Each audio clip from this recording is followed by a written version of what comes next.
of your hand. The sky trades the moon for the sun, my girl. The sky trades the moon for the sun. Then I gave to you my ugly brown coat. You made it pretty when you put it on. Warmth in the early March chill, my girl. Warmth in the early April.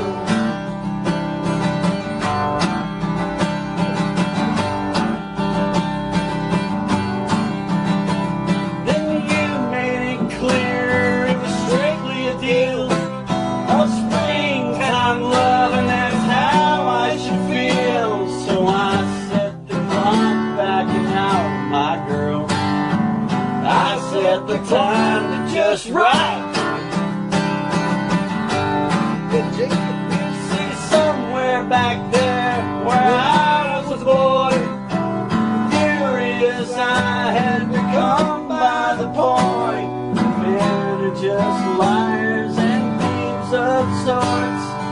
Men are just liars and thieves. Here's the bass play part. But I still believe and I stand by my word. I don't know what you have seen or you've heard, but somebody's lying to you, my girl. Somebody's lying to you.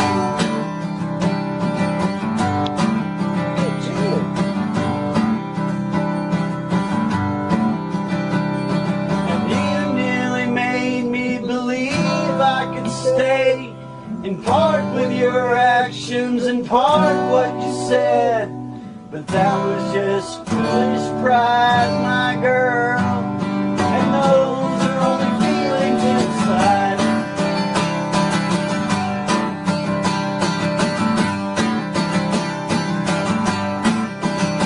So I'm going back to the place we met. I'm gonna find the beer bottle we left, wedged in the limbs of the tree that we sat in, wedged in the magnolia tree. Well, we hid for days like a proud pair of thieves, too sure we were right, too stubborn to leave. Wasted with the moment we lifted, my girl. Stolen forever with you. Stay tuned, because Stairway to Stardom is next with Frank Massey.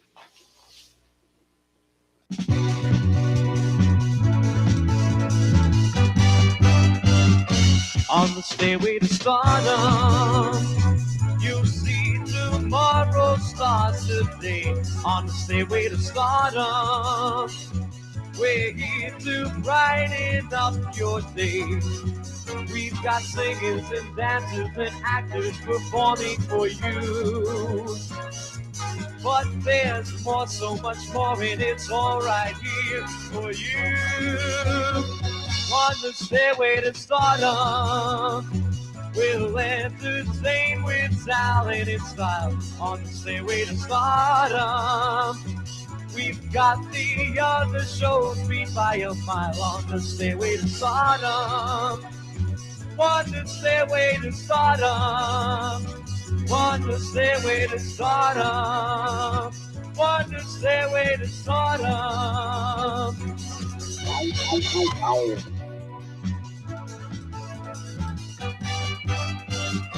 On the stairway to stardom.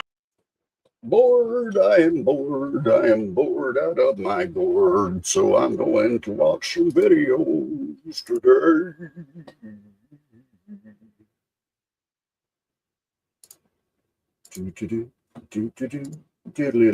It's the thinnest mouse case ever, made from Well, it's been a hell of a month for musicians getting hit by flying objects on stage. Show them to me.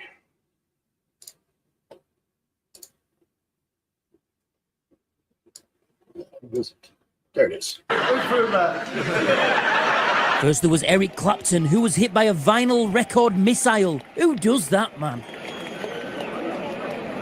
Well, it was enough for Eric to end the show early without coming back for the planned encore. And rather more seriously, Ollie Sykes of Bring Me the Horizon was hit by an airborne mobile phone and suffered a concussion. Now, these two videos seem to have brought back a mass panic in the media of this new trend of people throwing items. This is just the latest chapter in a disturbing industry-wide epidemic of crowds throwing heavy, dangerous objects at performers. We've seen country stars left bloody and massive pop acts like BB Rexa and Harry Styles getting struck in the face. And while I'm obviously against musicians being hit by flying missiles, I mean, Harry Styles, that's to be expected. I was certain that it's not anything new. And this led me down quite the rabbit hole to find some of the craziest incidents in gig-chucking history. Almost 200 years ago, Hungarian composer Franz Liszt was the victim of a phenomenon known as listomania, which involved throwing flowers and other souvenirs at the onstage musicians. Meanwhile, in the music halls, it was not uncommon for dissatisfied audience members to throw rotten tomatoes and other assorted rancid vegetables at the performers. Fast forward to 1944. At a concert at New York's Paramount Theatre, a young Frank Sinatra had eggs thrown at him by a very angry man. He then proceeded to have the absolute living shite kicked out of him by a mob. Fair enough. A mob of girls. Sinatra's teenage female fans and had to be rescued by the police. Beat up by chicks. Teenage chicks. It's gotta suck. At the same time, fucking did it. What a dipstick. In the 60s, the Beatles grew used to items being thrown on stage during their mad bloody concerts, but they got particularly tired of jelly beans. After George Harrison said it was his favourite sweet in an interview, fans would bring in bags of them especially to throw on stage. You aren't too appreciative of all the jelly beans being thrown at you on your tour. No, it's a bit dangerous, you know, because jelly bean travelling about 50 miles an hour through the earth, hit you in the eye, well, you're finished, you know, you're blind. And a trend which began at Tom Jones concerts and still continues to this day is women throwing their knickers at him. You know, and that was the problem. I became like a knicker magnet. What you did. Knicker. K-N-I-C-E-R. In the 70s, professional pillock Sid Vicious would actively encourage people to throw items in typical acts of self-destruction. He also caused a very serious incident when he was an audience member himself. On September 21st, the Dam played the second night of the infamous 100 Club Punk Festival. Unfortunately, the Dam set was overshadowed by Sid Vicious lobbing a pint glass at the stage. I'm gonna watch that one after this. Look that up. How the Damned beat Sex Pistols at their game.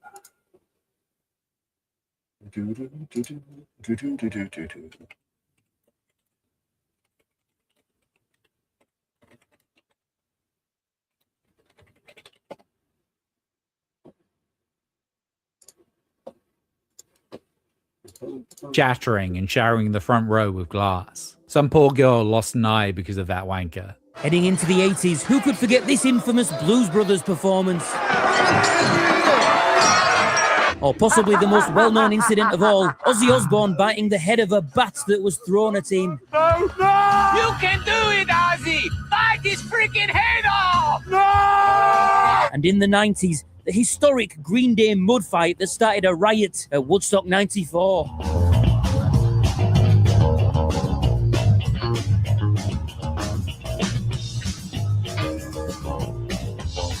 The 2000s saw a trend of bottling. A barrage of plastic bottles would be launched at musicians, seemingly whether the audience was enjoying the show or not. And sometimes they weren't plastic. Hello! Jesus Christ. Stick. Hello! And then we move into the camera phone age, where I believe that although it seems that there are more of these incidents occurring, I think it's just because more people are filming them. But while I was gathering evidence for this research project, I found something that was rather interesting to me personally, and I think for a lot of people who watch this channel too. This is a clip of the Damned a few years ago, almost pulling the plug on a gig after a drink was thrown.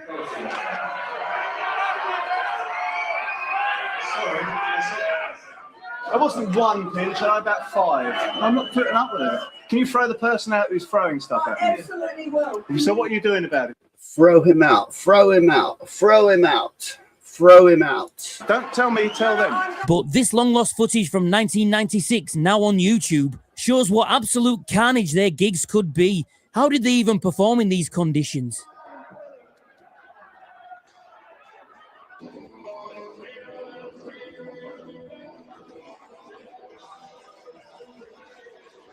And this one's significant because here's the moment bass player Paul Gray gets hit by a drink, causing him to leave the stage and the band on the spot. But really, this whole video has just been building up to this one very important message that I'm about to give you. So please pay attention. As this year's summer gigs approach, please don't be the drunken twat that ruins it for everyone by throwing shit at the musicians. Thank you. Thank you. How you doing, Mr. Buff? Mr. Buff? Can you hear me? Can you hear me, Mr. Buff? Mr. Buff? Are you there? Mr. Buff? Hey. Ah, there you go. Oh, it does that when I go to this other screen. Hold on. I got to look up something right quick. Look it up.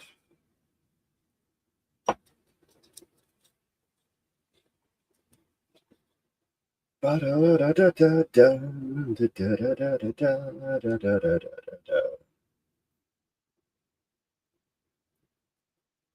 been an incredibly boring day.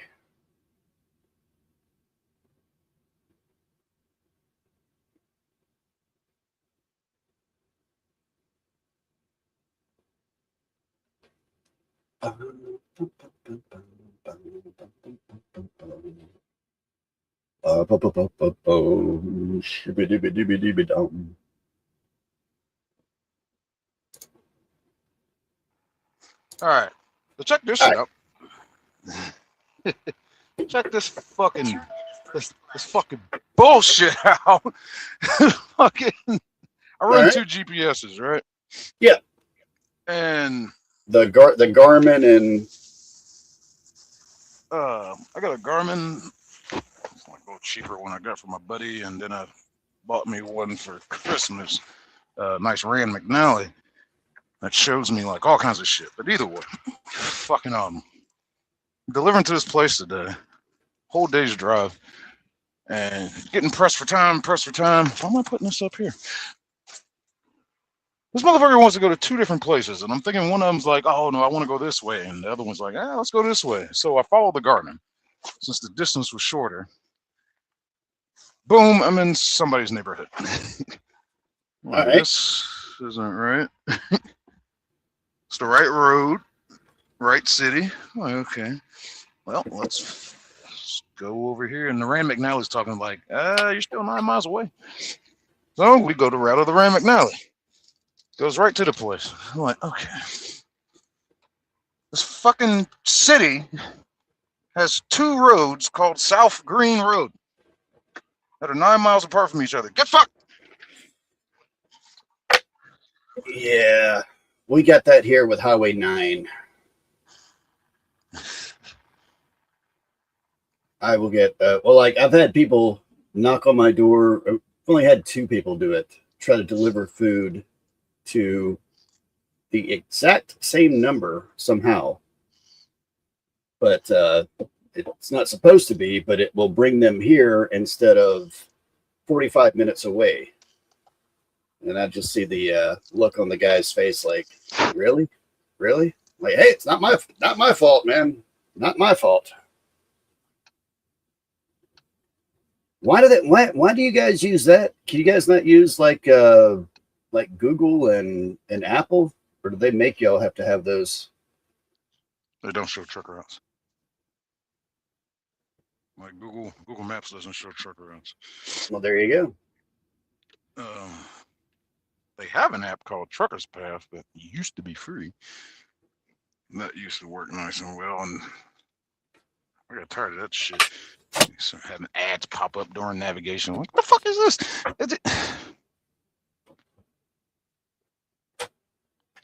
Oh god damn it! I forgot the road already. I know Google Maps now for me.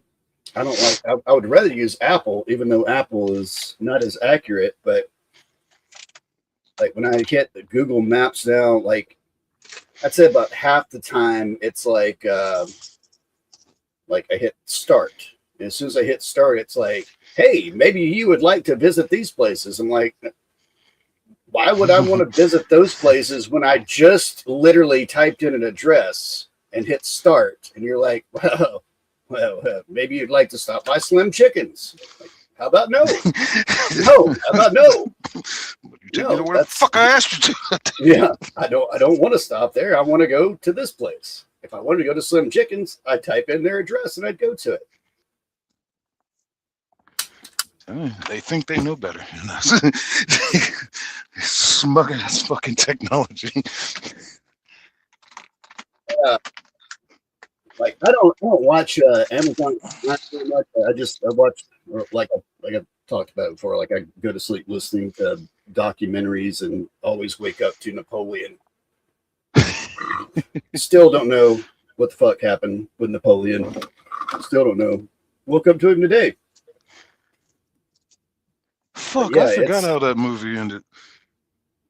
I think he got ran out. Yeah, or out of power. You talking about the one? Oh yeah. You talking about the latest one? That extremely unnecessarily long fucking Good movie. God. Kept having these weird fucking scenes that. Oh my god.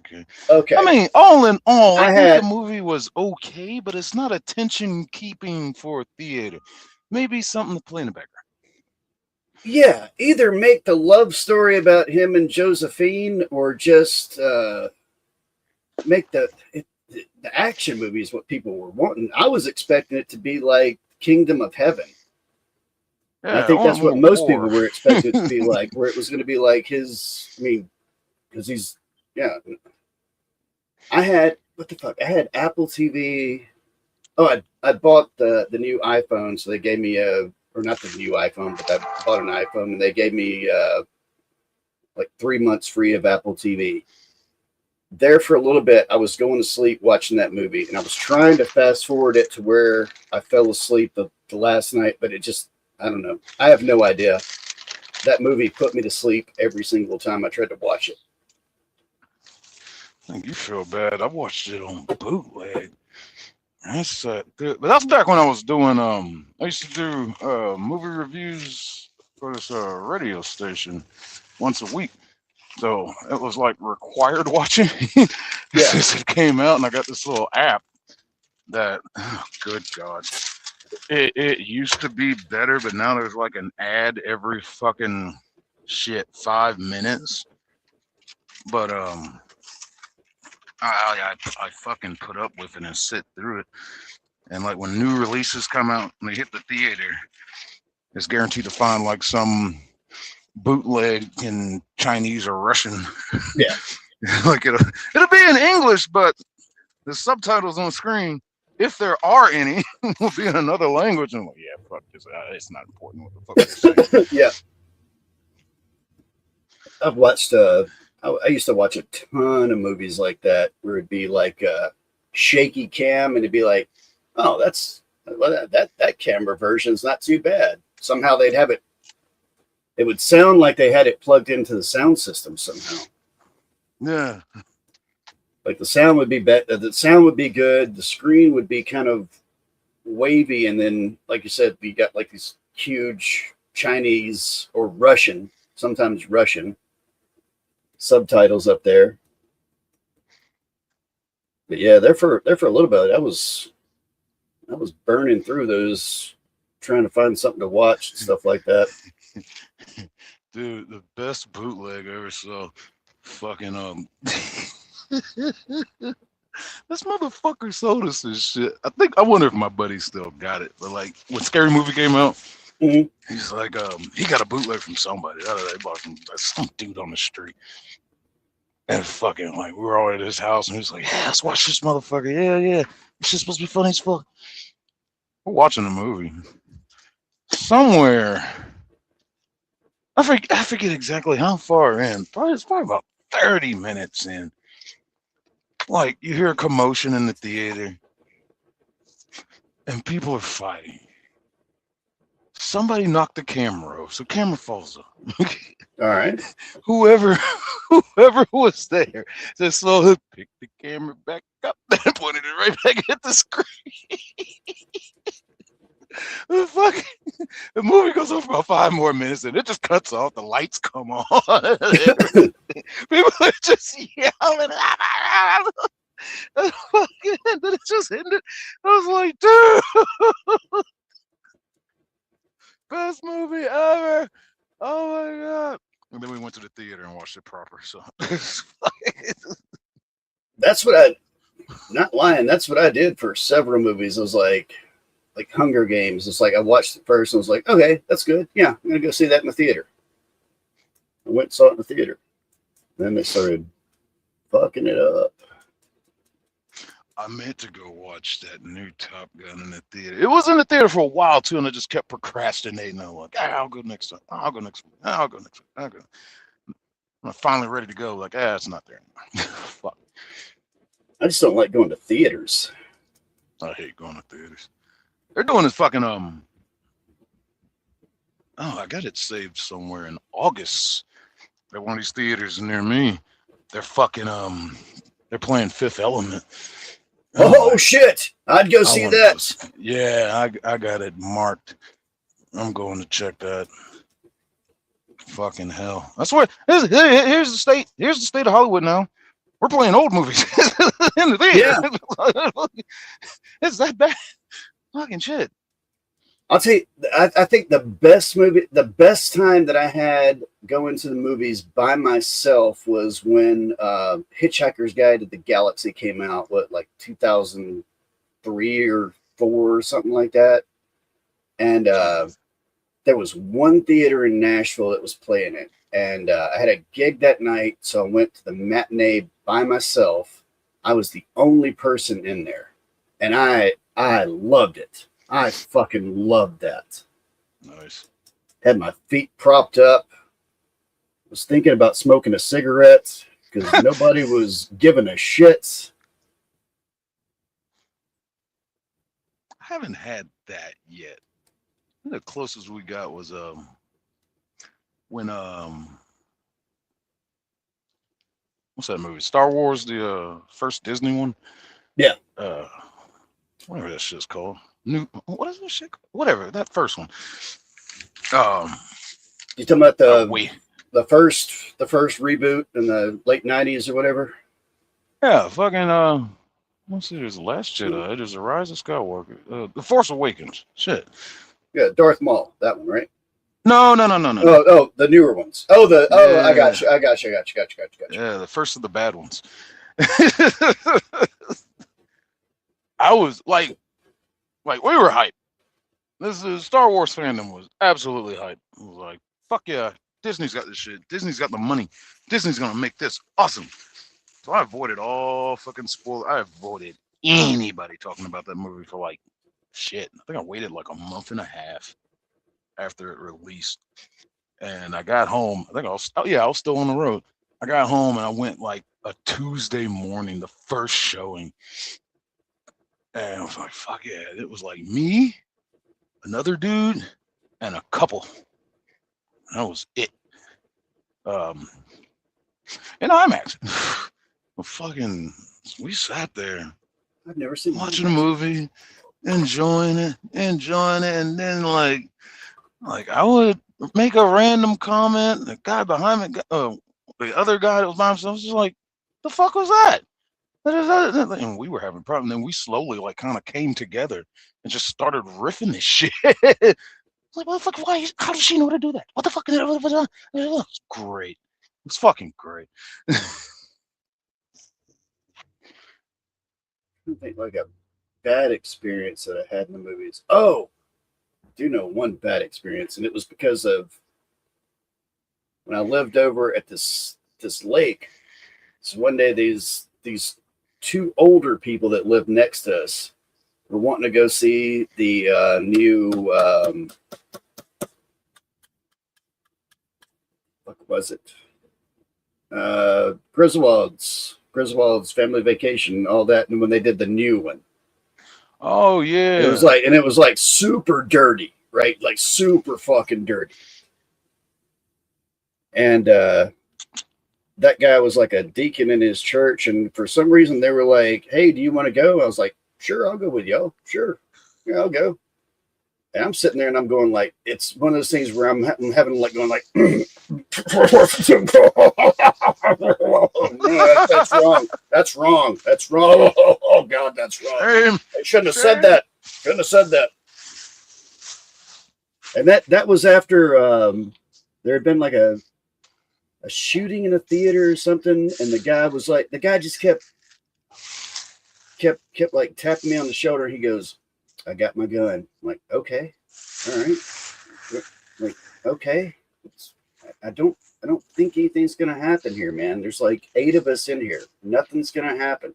Well, I got my gun. It's ready. Like, okay. Thank you for telling me.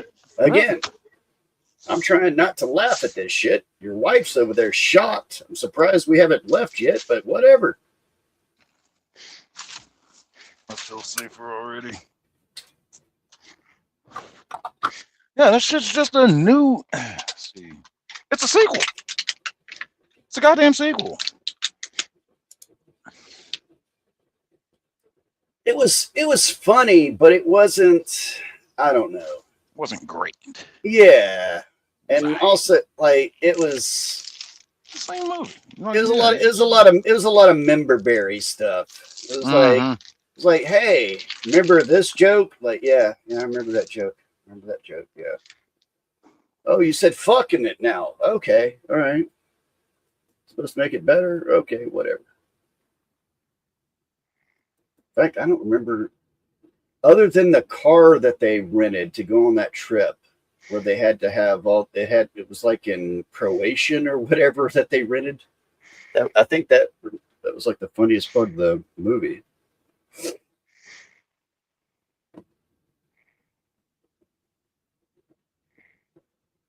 I barely remember that shit. It's just the member berries, yeah. Like, look, we're making the first movie again, just new. Like, Yeah. Oh, okay. It's disappointing. The fucking Charlie. Oh, I remember the funny thing. Charlie Day as the whitewater rafting guide when right before he takes them on the whitewater rafting trip, he gets the call from his wife or whatever that they're getting divorced or that she's cheated on him or something like that. And he's like, "Fuck it all, we're all dying." That was funny. Other than that, I don't think I don't know.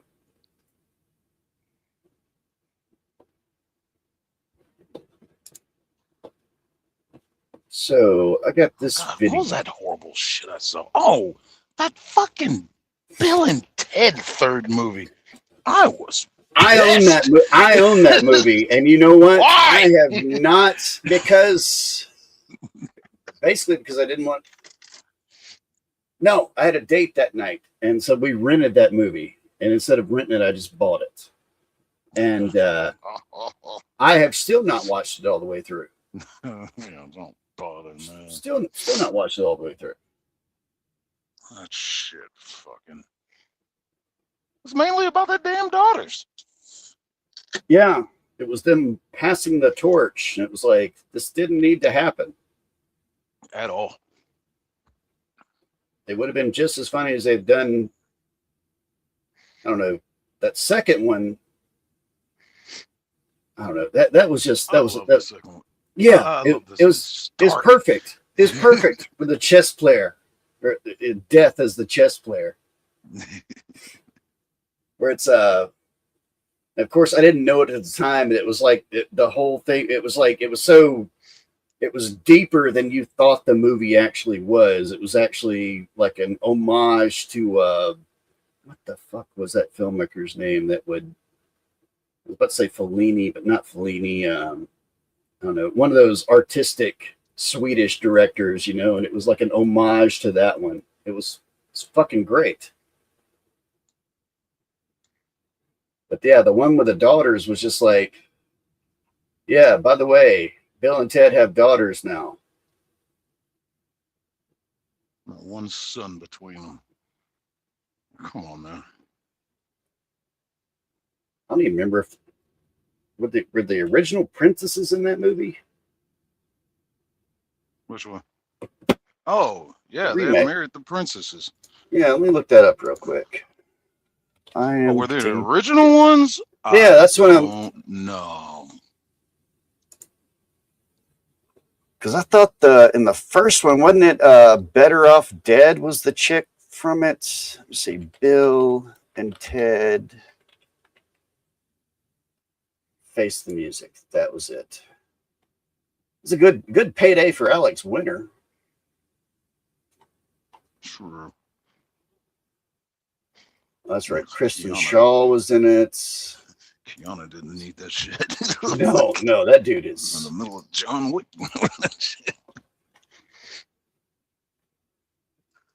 Dave Grohl was in it. Yeah, this was just I don't remember Dave Grohl being in it.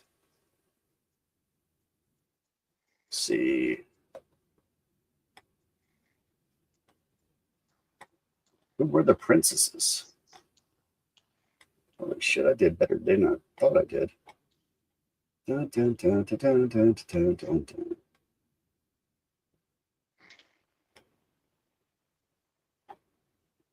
Who were? Jesus. All right, let me go to another one. So we look up Bill and Ted.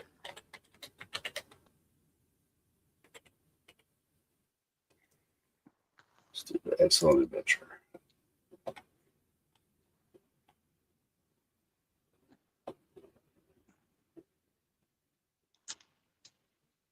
Oh, that's right. Jane Wiedlin from the Go-Go's was Joan of Arc in that. Fucking hey, I forgot all about that. Oh, yeah. Diane Franklin. That's who it was.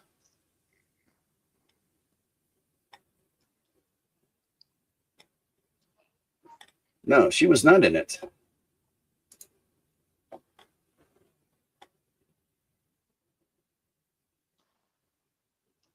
They couldn't even get the original princess.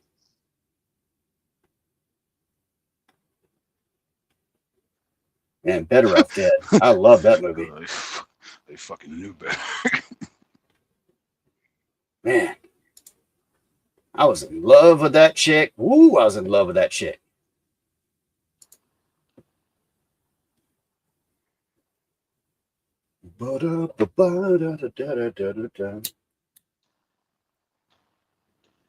So, I've been wanting to watch this video or show this video. It's a fun one. This is the worst band. This guy is obviously a producer. This is the worst band I ever recorded. And we're open for business. Yo, so let's see who this guy is.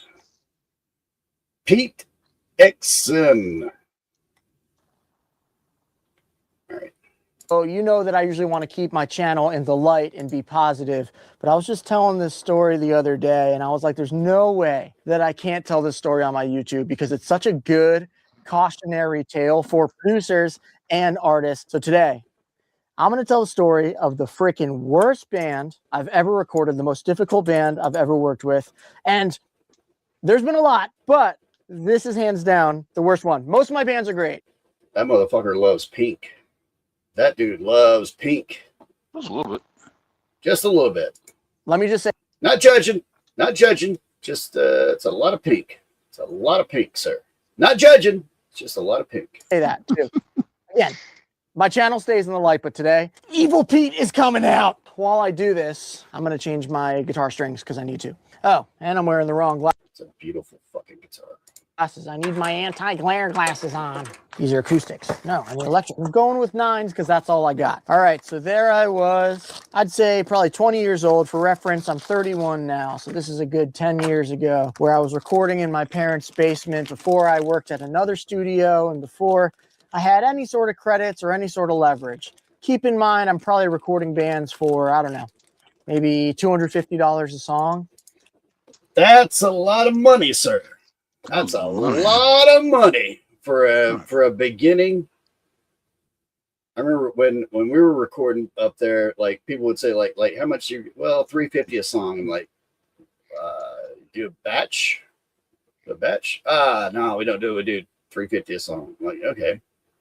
And then like I'd always find somebody like, yeah, come over to the basement. We'll record for, $1,000 plus you rent everything.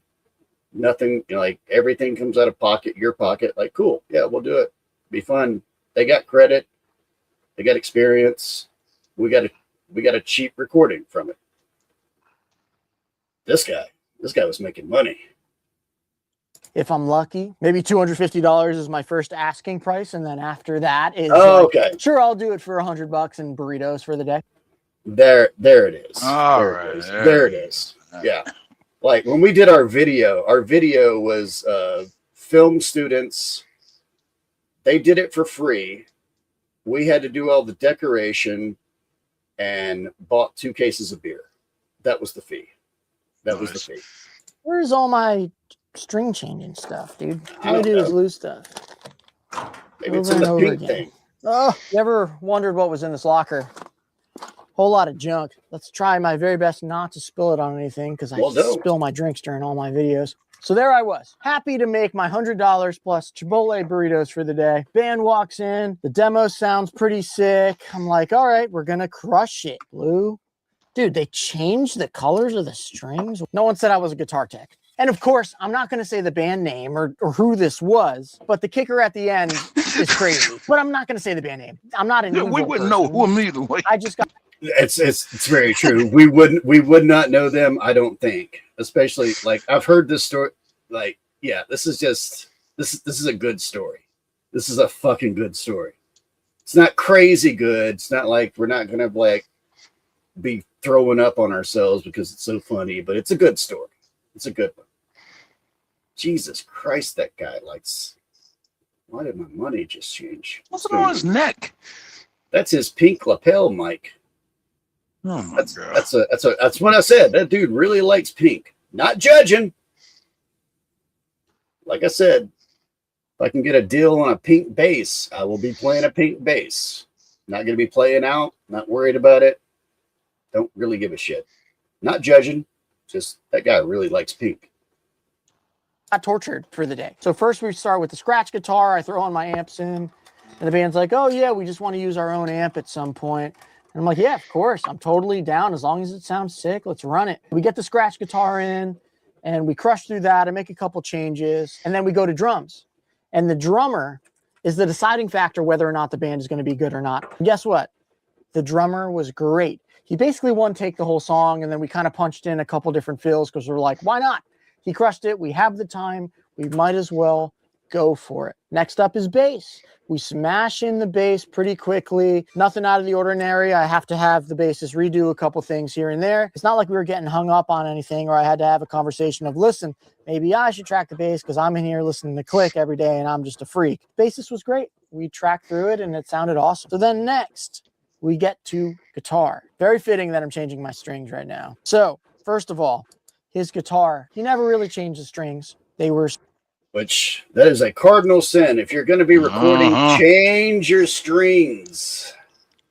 Change your strings. What that sound? Yeah. All right. Fuck My granddad gave me these strings. I think it is. Dude, I think it is something like that. I was making a joke, but I think it is something like that.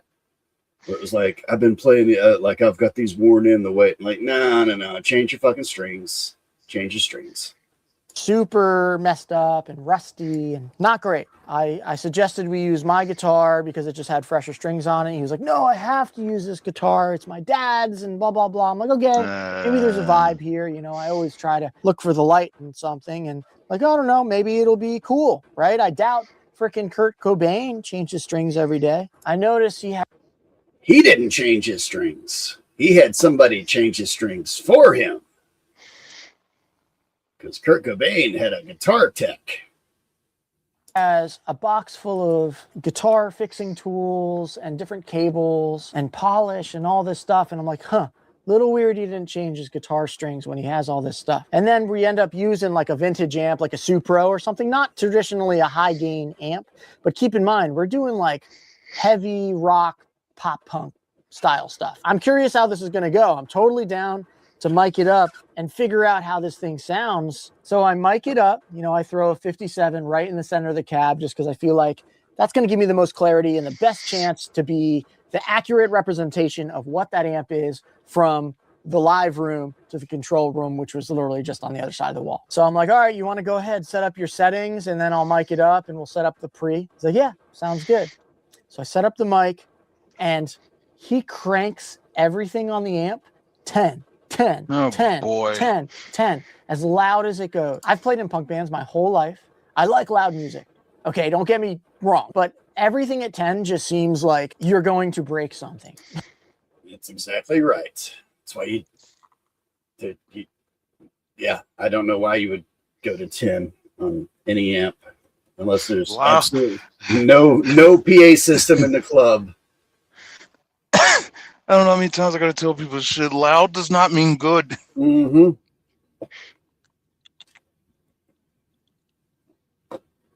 It's just as loud at 7 as it is at 10. It sounds just the same at 7 and 8 as it does at 10. No one can understand what's going on. It's just noise at that point. That's too darn loud. The only amp that I ever had to crank up that high was I owned a Line 6 amp, and it was the first Line 6 amp that came out, and that thing did not for practicing it didn't work. You couldn't hear it. Like the tube amp would just the other guitar player that was playing a tube amp, it just drowned it out. It was just it's like I wasn't even there. May as well have been calm down, Marty McFly. Yeah. Whether it's our ears, whether it's the amp, whether it's my mic and my preamps, you're gonna blow something up, dude. So anyway, I was like, whoa. Why don't we just like dial in your gain settings and your EQ settings, and then we'll adjust the master volume and we'll figure it out that way. He's like, oh, this is just how I always run it. And at that point, the singer looks at me and he gave me that look like, help. Like, I think I need help. As if this has been an issue live or with sound. Yeah. So the singer's going, help me. Not his job to help you. You're supposed to have that figured out before you get to the studio. Have your settings figured out, all that shit figured out before you walk in there so you can just nail the song. Because where he fucked up is where he was saying $250 a song. Now they're charging like, I think it's like $500, $750 an hour. So in other words, if you show up and your shit's fucked up, they're like, okay, well, your shit's fucked up. Start the clock. Yeah. Start the clock. Asshole. Let's go. Start the clock. We're gonna fix it, but you're paying for this fixing.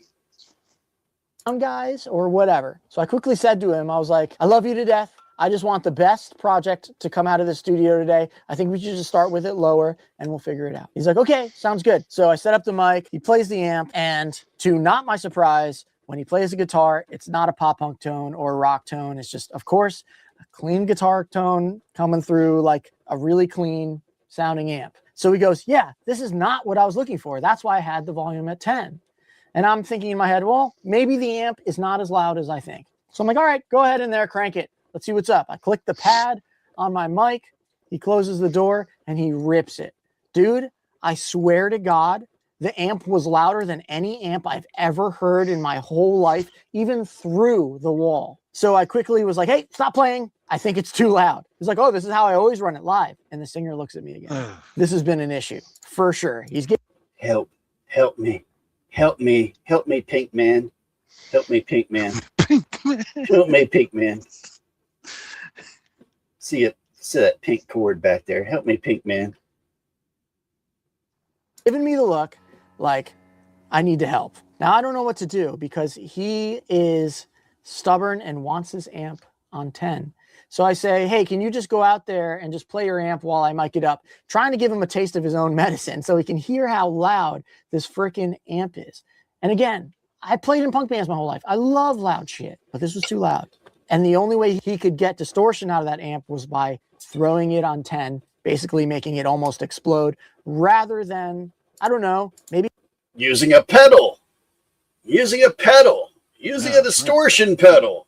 Fucking pedal, dude. Yeah, that's what they make them for. That's what they make those things for. getting a distortion pedal if you want to. Oh shit! He read our minds. Probably found a cheap one at a pawn shop. Dude, there. Shit. Got one right. Literally got one right here. The Boss. Yeah, I forgot to get my. I bought my guitar player. One of those Crybaby wah-wah pedals. Oh yeah. Fucking like man, him like we go back to college and shit, man, and we've been playing for like 20-something years, and he had that fucking wah-wah since before I knew him. And when I started truck driving, it was like 2013. I was making some good money. I bought his ass a new fucking pedal. Fucking dear God. I forgot to get that thing after he died. I don't know where it is. It's probably gone. Or probably. Storage, I have his storage somewhere. I have his guitar. His mom had called me and was like, we're going through his stuff. Want you to come up. I was going up there anyway, but we were going through his stuff, and she was like, you see some things you want, just ask. Because they wanted to get everything before his ex-wife could get her grubby hands on it. Well, technically still wife's just separated. Before she could get her hands on anything. And anything she thought was missing, we just said, oh, we gave it to his brother. But I got his fucking guitar, and like, she's definitely not getting that. Anyway, sorry. Oh no, you're fine. You're fine. I'm in no rush tonight. Absolutely no rush.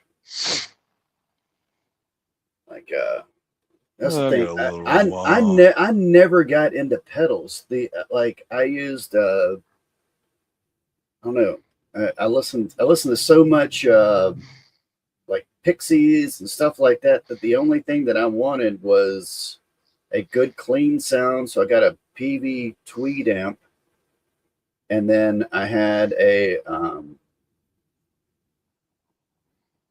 switcher for the clean and the distorted tube amp sound, and then I had the Boss distortion when I wanted it to just go crazy. And the other guitar player, Dave, in our band had a pedal called a Bat Fuzz. But that's how we named one of our albums a Bat versus a Hawk, and it was because like I would do a pick slide and it would sound like a hawk, like coming down, and his was a bat. And they said that when we played music together, that it sounded like that we were, like fighting for whatever reason, like our guitars were fighting. And so we were like, well, let's just call it a bat versus a hawk. Good times. Let's find out what happens here. Use that freaking amp. So anyway, he goes out there, he plays, and he's like, yeah, it sounds sick to me. And he comes back in and he's screaming because he can't hear anymore. So then I'm like, all right, let me just see what I can do. So what I ended up doing is I plugged the mic in, I threw the pad on, the preamp was still clipping. I turned the gain all the way down, the preamp was still clipping. I said to him, I was like, hey, regardless if we want to use this amp or not, my preamps can't handle how loud this is. And he was like, all right, well, can we just like record it anyway? I was like, it's clipping, dude. Like, it's not going to sound good. And he's like, well, let's just record it. So I record it, blast it, red meters all the way across the board. And I play it back and he's like, yeah, that doesn't sound good. I was like, yeah, man, it does not sound good. It sounds bad. I was like, I think we should try a different amp. And he's like, no, man, like, is there anything else we can do so that the preamps don't clip? And I'm like, me being a nice guy and also down for something a little bit more experimental. I'm like, okay. And also being 20 years old and not having that much of a spine because I was really hungry. I needed to eat and I needed to work. That right there, not having a spine, because that's what most people would go like, no, fuck you. We're not doing this. No, sounds like shit. Nope. You got to figure it out. Go outside, smoke, take a break. Figure it out. We're not using this amp. We're not using this amp at all. We're going to record something else while you figure this shit out. But yeah. And I can't afford to lose a client, you know. So client is always right. What I ended up doing was I took this little mixer that I had and I ran it into the mixer and I had a pad going on it and I turned the volume all the way down and then I turned the master pretty far down and then I was able to go into my preamp normally. And so anyway, I recorded again. It's not clipping, but I play it back and it just sounds weird. It sounds like thin and mid-rangey, like sort of gain, but not really, more just like breakup of an amp. Like it's like almost like too much pick definition when he's playing. So I play it back and he's like, oh, that sounds terrible. And I'm like, yeah, dude, I just think we need to use a different amp. I think we're spending too much time on this. And I think we can find something that's better that we'll both be happy with, even if it's the same type of amp that you have, an Amplitude. And I was like, and if you don't want to use that and you want to use a real amp, I have some other amps here. And he's like, no, man, we have to use my amp. I have to figure it out. So he goes, Why? Yeah. Is it because the same thing? It's nostalgia. He's got to have this. He's got to have this amp. He's got to have this. Yeah. Goes out there and he messes with his settings a little bit. And when he's out there, I'm talking to the singer and he's like, yeah, he's just like really particular about his cables and his amps and his guitars. And I'm like, for what reason? Doesn't he want the song to sound good? But so at this point, he messes with the tones. I recorded again. He's like, it's still not it. And I was like, listen, man, we're going to have to make a decision. Either we're running this bad tone and getting through the session because, we got to get to vocals, or we got to use a different amp. And he goes, all right, I have one more idea. Just record this pass. So I record the pass and it sounds like crap. He's like, all right, I have one idea. And he goes out there. And I don't really know what he does, but he goes out there and he comes back and I record the guitar again. And it sounds the same to me. I'm like, dude, this still sounds like the same thing. He's like, oh, that sounds so much better. And I was like, what did you do that made it sound so much better to you? Because to me, it's LSD. Yeah. Well, I went in there and I did some shrooms, man. Now it sounds a whole lot better. It sounds a whole lot better, man. Fucking hell. Yeah. And I wasn't going to do the thing where I'm like, hey, close your eyes. I'm going to play both these versions. You should have done that, though. That's what you should have done. Close your eyes. I'm going to play both versions for you. And you pick out which one was the shittier one from before that you thought was shitty and the one that you think is perfect. Back and make you guess which one is which. Lars Ulrich. But fucking killing Jason Newsted's bass tone and killing fucking Metallica. That's what it was. Sorry. I'm still salty about that. Still salty about that. Lars Ulrich killing Jason Newsted's tone on Injustice for All because I'm the drummer and I know what's good. They were exactly the same tone, so I play him back to back and he's like, oh yeah, see that one sounds so much better. And I was like, so what did you do? So he's like, I went out there and I took my guitar cable. In the end, that was... Go ahead, sir. Quick story before I forget about that. Metallica, their new bass player, that dude plays a mean Spanish guitar. I know. He's a better guitar player than Kirk Hammett and James Hetfield put together. I think he is. He's real technical. Dude, I was watching something last night, and I forget what it was. But somebody said something about they've been playing the same. Kirk Hammett's been playing the same solo for like 35 years now. It's like, yep, that's true. It's forget what that was. Damn, I never thought about that. Yeah. Oh shit. I know what it was, and we'll watch it after this. Oh my god. This is gonna hurt. This is gonna hurt to watch. It's gonna hurt to watch, but we'll watch it anyway. Plugged into my guitar, and the end that was plugged into the amp. Dude, I flipped it around. All right, you get that, Buff? We missed it. To back, and he's like, oh yeah, see that one sounds so much better. And I was like, so what did you do? So he's like, I went out there and I took my guitar cable, and the end that was plugged into my guitar, and the end that was plugged into the amp. Dude, I flipped it around. That's where you insert. That's where you insert the office meme of which which picture is different. They're the same. They're the same thing. That doesn't matter. Doesn't matter at all. And I was like, that wouldn't make a difference. At least I still don't think it makes a difference. If it makes a difference, I'm eating my words right now. But I heard no audible difference. Does flipping your guitar cable? No. Okay. Google says it does not matter if you flip your guitar cable around. But this kid, this musician, this legend was convinced that flipping his guitar cable around the other way made it sound so much better. At that point, I gave up. I was like, this is an insane person. I'm not even going to bother arguing with them because I don't feel like getting stabbed in the middle of the night. But so we record, we finish the session, we finish the vocals, everything sounds good. I end up just like turning down the guitars a bunch and doing my best to EQ it so that it felt a little fuller and compressing it so it wasn't as like pick-a-tacky. And then later that day, my manager at the time, who was also my band's manager, calls me and he was like, hey dude, so the artist you had in today, the band you had in today was really not happy with how the session went and they want their money back. And I said, I have no problem burning this bridge. I'm not going to give them their money back because they only paid a deposit and we did a full day of work. Usually what I would do is take 50%. When the song is finished, finish up the other 50%. I am not going to be tortured for free today. So no, I'm not giving you your deposit back, but you can tell them I will send them all the stems and I will send them everything we did today. So if they want to bring it to somebody else and finish it, then they can. He's like, all right, I'll let them know. So they did. The singer ends up texting me. He's like, hey, sorry about today. Sorry it didn't work out.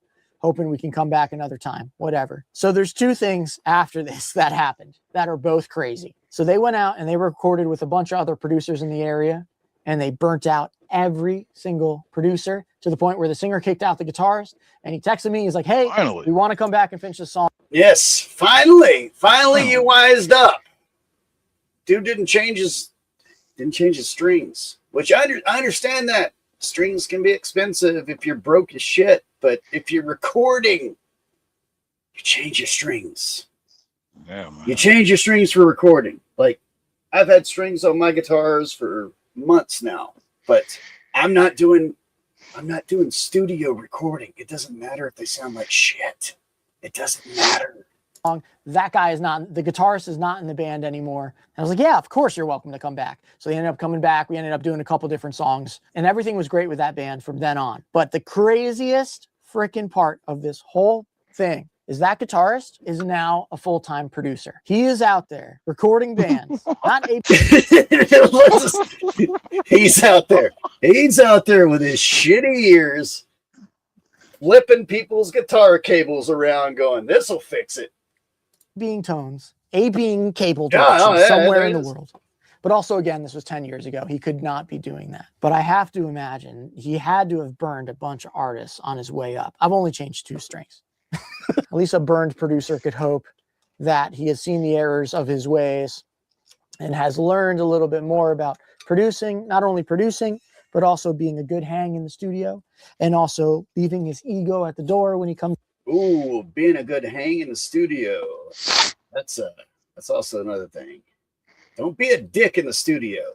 Into the studio. So now today when I get bands in and they're like, hey man, I hope I really wasn't too annoying asking for all these changes and all this stuff. I'm like, no, dude, nothing will ever be as annoying as this. And then I tell them the story.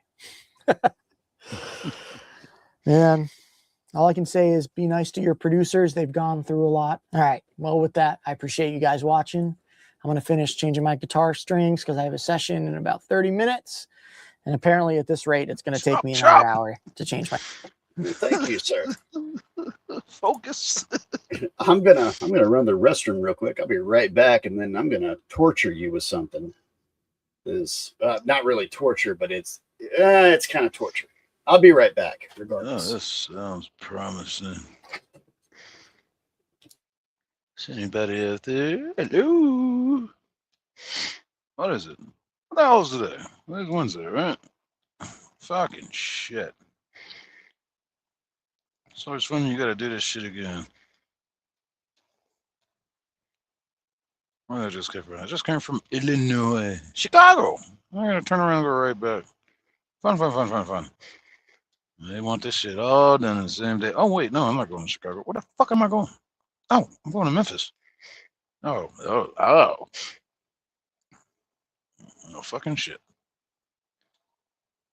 I'll probably go to the casino.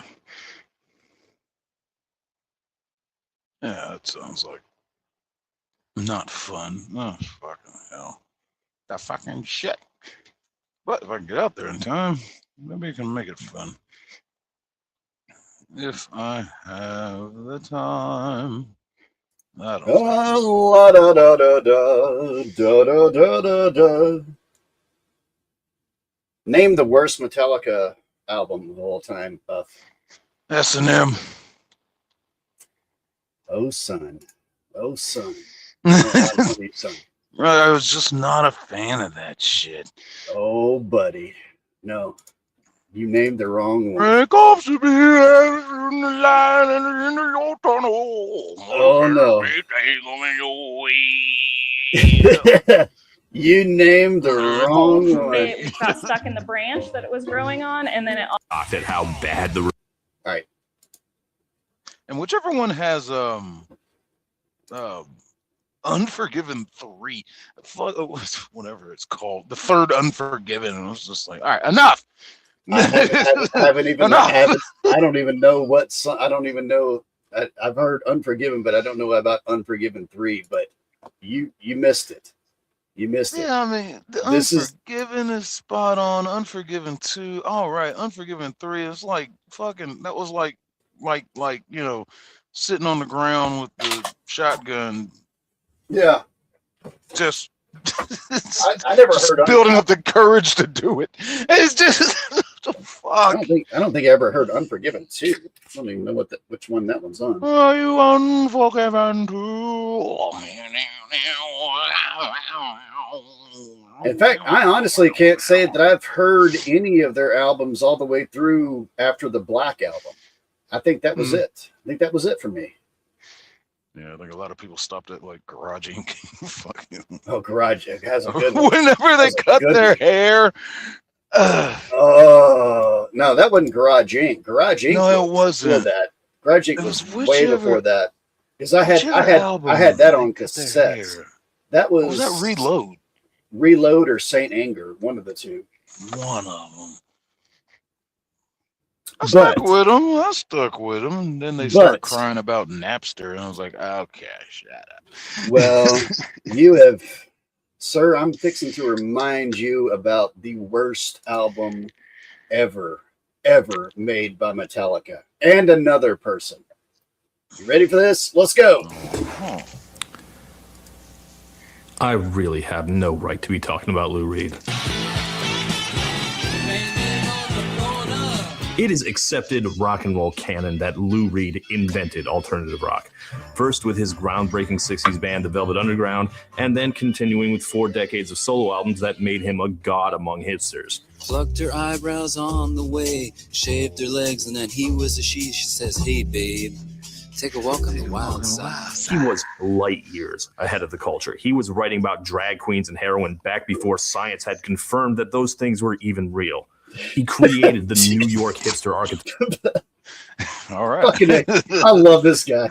I love this guy so much. I love his. All right. Oh my God. And fucking Lou. Oh, anyway, I'll just let it play. Like with his dark glasses and snotty, difficult interviews. Are you happier as a brunette? Are you happier as a schmuck? You were blonde last time, then. No, I wasn't. Lou Reed was a man of culture, and he was unafraid to take on sex, drugs, and rock and roll with the depth of literature and poetry. Every interesting genre of rock that came up afterwards can thank him for its creation. Without Lou Reed, there is no punk rock, no post-punk, no goth, no grunge, no indie. Every single rock band that has ever even tried to look cool can trace its lineage back to the Velvet Underground and Lou Reed. Hearing all that, you would think Lou Reed was a critical darling himself, and to some extent that is true. But Lou Reed was going over people's heads all his career, and his relationship with critics was fraught at best. I think he's going over people's heads. I think he liked fucking with people. That's what I think. I think he liked fucking with people. Best. One of his most beloved albums, Berlin, got absolutely brutalized when it was first released. One of his others, Metal Machine Music, is still regularly cited as the worst album of all time. Good album to listen to if you're extremely stoned and you don't have anything else to listen to. Relentless fucking noise. It is. That's all it is. It is literally guitar feedback and like bling, bling, bling for like an hour. Is it the Beach Boys? What is this? Animal Sounds? Whatever. Pet Sounds is amazing. Pet Sounds is amazing. Pet Sounds has actual songs in it. There's. Oh god. It was This is nothing like the Beach. I will defend the Beach Boys till the day I die for Pet Sounds, because that at least you can go like, okay, this may not be like the up tempo, got to get the pink slip from racing the guy down in the other car songs, stuff like that. But it's very depressing songs, but it's songs, right? It's actually like very beautiful, like it's almost, music. Yeah, it's very distinguishable. You can tell it's a song. Like you can tell that there are words being sung and there are guitars being played, things like that. There's actual drums and things like that. This is like, this guy is making this intro because of what he's going to be saying in a minute. He's saying how great Lou Reed is for what's going to be coming.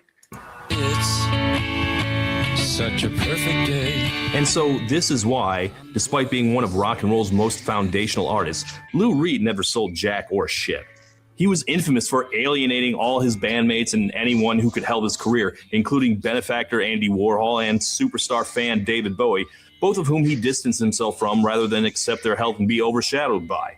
For the vast majority of music listeners, the number of Lou Reed solo songs they can name is 1, or at best, 2. You are officially a music nerd if you know Lou Reed's third most famous song, Satellite of Love. Oh, you satellite of love. Yeah, there's probably a bunch of MST3K fans whose minds I just blew right now. Yes, it's from a song. MST got that from Lou Reed. In 5 decades, Lou Reed has 0 platinum albums. And Satellite of Love. Is that the origin of the name of the satellite, the ship? Yes, that's it. I did not know that. I learned something today. That's what I'm here for, sir. I figured Mike and fucking Mike was a goddamn Reed fan. God. Yeah. Oh yeah. Yeah. Fucking Mike did Mike and Joel. Joel was better. I like Joel better. Joel did a. I was like Mike. Joel was dark as shit. Dude, but Joel did a TV show called what was it, the TV Box or something like that, where he figured out how to put on a almost like a Lazy Susan, this huge rotating thing, and it would rotate certain ways and the camera would show up and it would look 3D on your TV. I think it only ran 1 episode on Comedy Central. Like, most of it was explaining this is what you're about to watch, so don't be shocked when it's so weird. And the sketches were they weren't great, but it was just the technology was great. Anyway, we're getting away from this because this is about to kick in. Only 2 that even went gold. And those gold records do not include the Velvet Underground's iconic first album, and it also does not include Transformer, the one with all the hits. There was a period in the late 80s when just remember, he's letting you know what a fan of Lou Reed he is because of what's about to happen. College rock was on the rise and Lou's career took an upswing, but his momentum quickly stalled out and the 90s alt revolution left him behind. Commercial. So when nope, not a commercial. Dear God, dear God, I thought it was going to be a commercial. All right. This is where, Buff. This is where I asked you, what's your favorite Metallica album, or what's the worst one? Because this is it. Lou Reed made what would be his final album, 2011's Lulu. There was no reason to think it would get any interest. Sure, maybe a dwindling number of ex-hipster boomers would listen, but for the most part, the callous public does not care about old rock stars, let alone one like Lou Reed, who was difficult and uncommercial even in his prime. Truly, what could get someone to pay attention to Lou Reed at that late date? What? What? Yes. Give me fuel, give me fire, give me that which I desire. Yep. Sad but true. You'll notice that in that list I gave you of genres birthed by Lou Reed, I did not include heavy metal.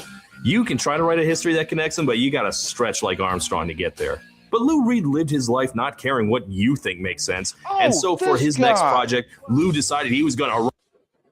What? This guy, I think I'm still subscribed to him. I just realized who that is. That fucking dude that hides in the shadows is talking about. Todd in the Shadows. Mm-hmm. I don't think he's put out anything lately. Yeah. Probably because, like, every time somebody does something where they, like, even fucking Rick Beato has got to have, like, a full-time lawyer to fight the copyright claims they have. I think it became easier to like work at KFC than it did become a music critic on YouTube. This is a very in-depth video about how terrible this album is. I was surprised how in-depth this is. Ride the lightning and collaborate with the biggest heavy metal band alive, Metallica! The reaction to this announcement by both of theirs as fans was not amazing. Jesus, did you ever see that? The movie itself? No. The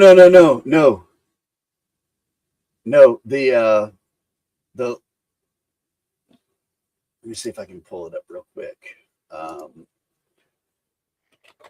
Hitler. I've seen so many people use this about scene. It'll make me do something with it. I can figure out how to put subtitles on my video. All right. Apparently copyright free. All right, hold on. Let's watch this real quick because this is fucking great.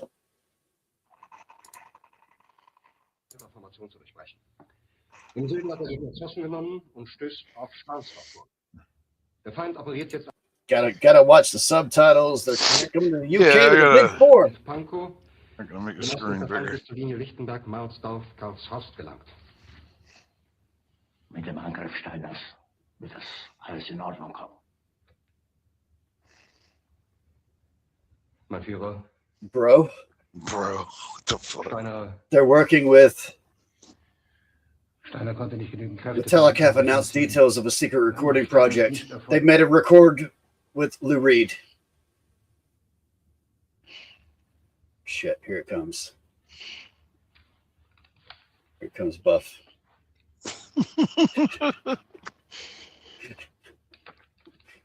Here it comes. Everybody who can't accurately include leave the hall.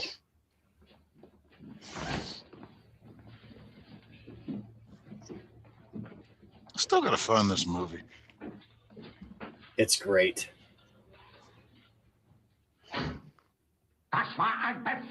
Lou fucking Reed, that cut from the Velvet Underground.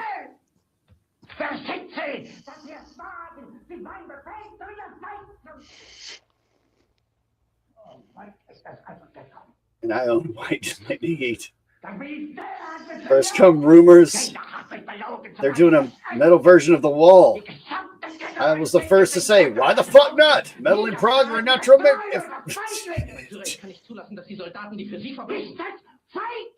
They formed Death Magnetic met with warm criticals. It had maybe two songs on Unforgiven 3. Fucking sucks. This fucking sucks. Thank you, Hitler. Hitler even hates Unforgiven 3. Okay, it wasn't nearly as bad as Saint Anger. But the moment you think they're moving in the right direction, they pull this shit. Mustang and Newstead must be laughing their dicks off right now. Someone needs to grab Lars by the throat and go, dude, you're in a metal band.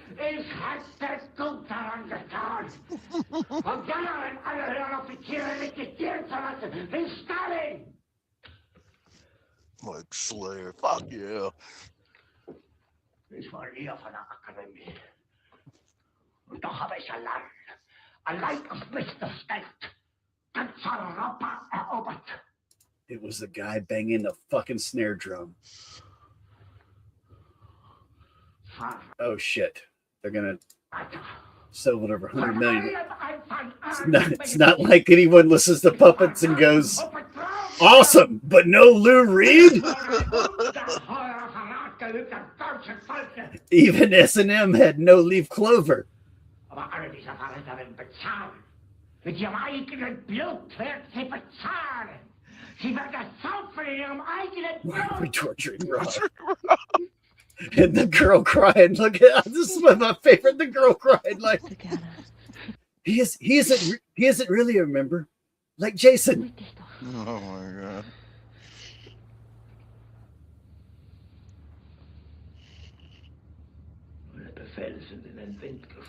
You don't see Iron Maiden doing this to their fans. Even perpetual lineup changes haven't ruined Megadeth. Goddamn right. Or Anthrax. True. Der Krieg ist verloren. Fuck Anthrax. Aber wenn Sie, meine Herren, glauben, I just want to wear my Injustice for All t-shirts. And not every tosser come up and be like, that band is so gay.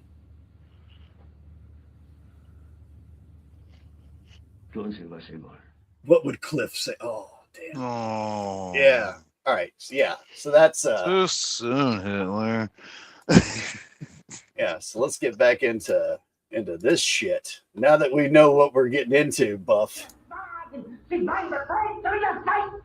Metallica working with alt rock legend Lou Reed. When Metallica headlined alternative festival Lollapalooza as the death of alt rock. So the two of them together, what could that even sound like? Hey, babe, take a walk on the wild side. Girl saying, go.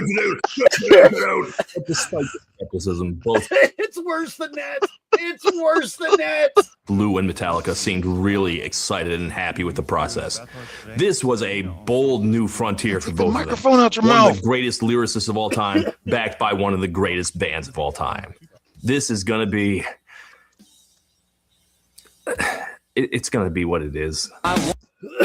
Oh, shit. Here it is. Here it is. Here it is, Buff. Want you on the floor and in a coffin, your soul shaking. I want to have you downing every meaning you've amassed like a fortune. Rock on. What the fuck? I am the table. I am the table. I've never heard this. Oh, it's that.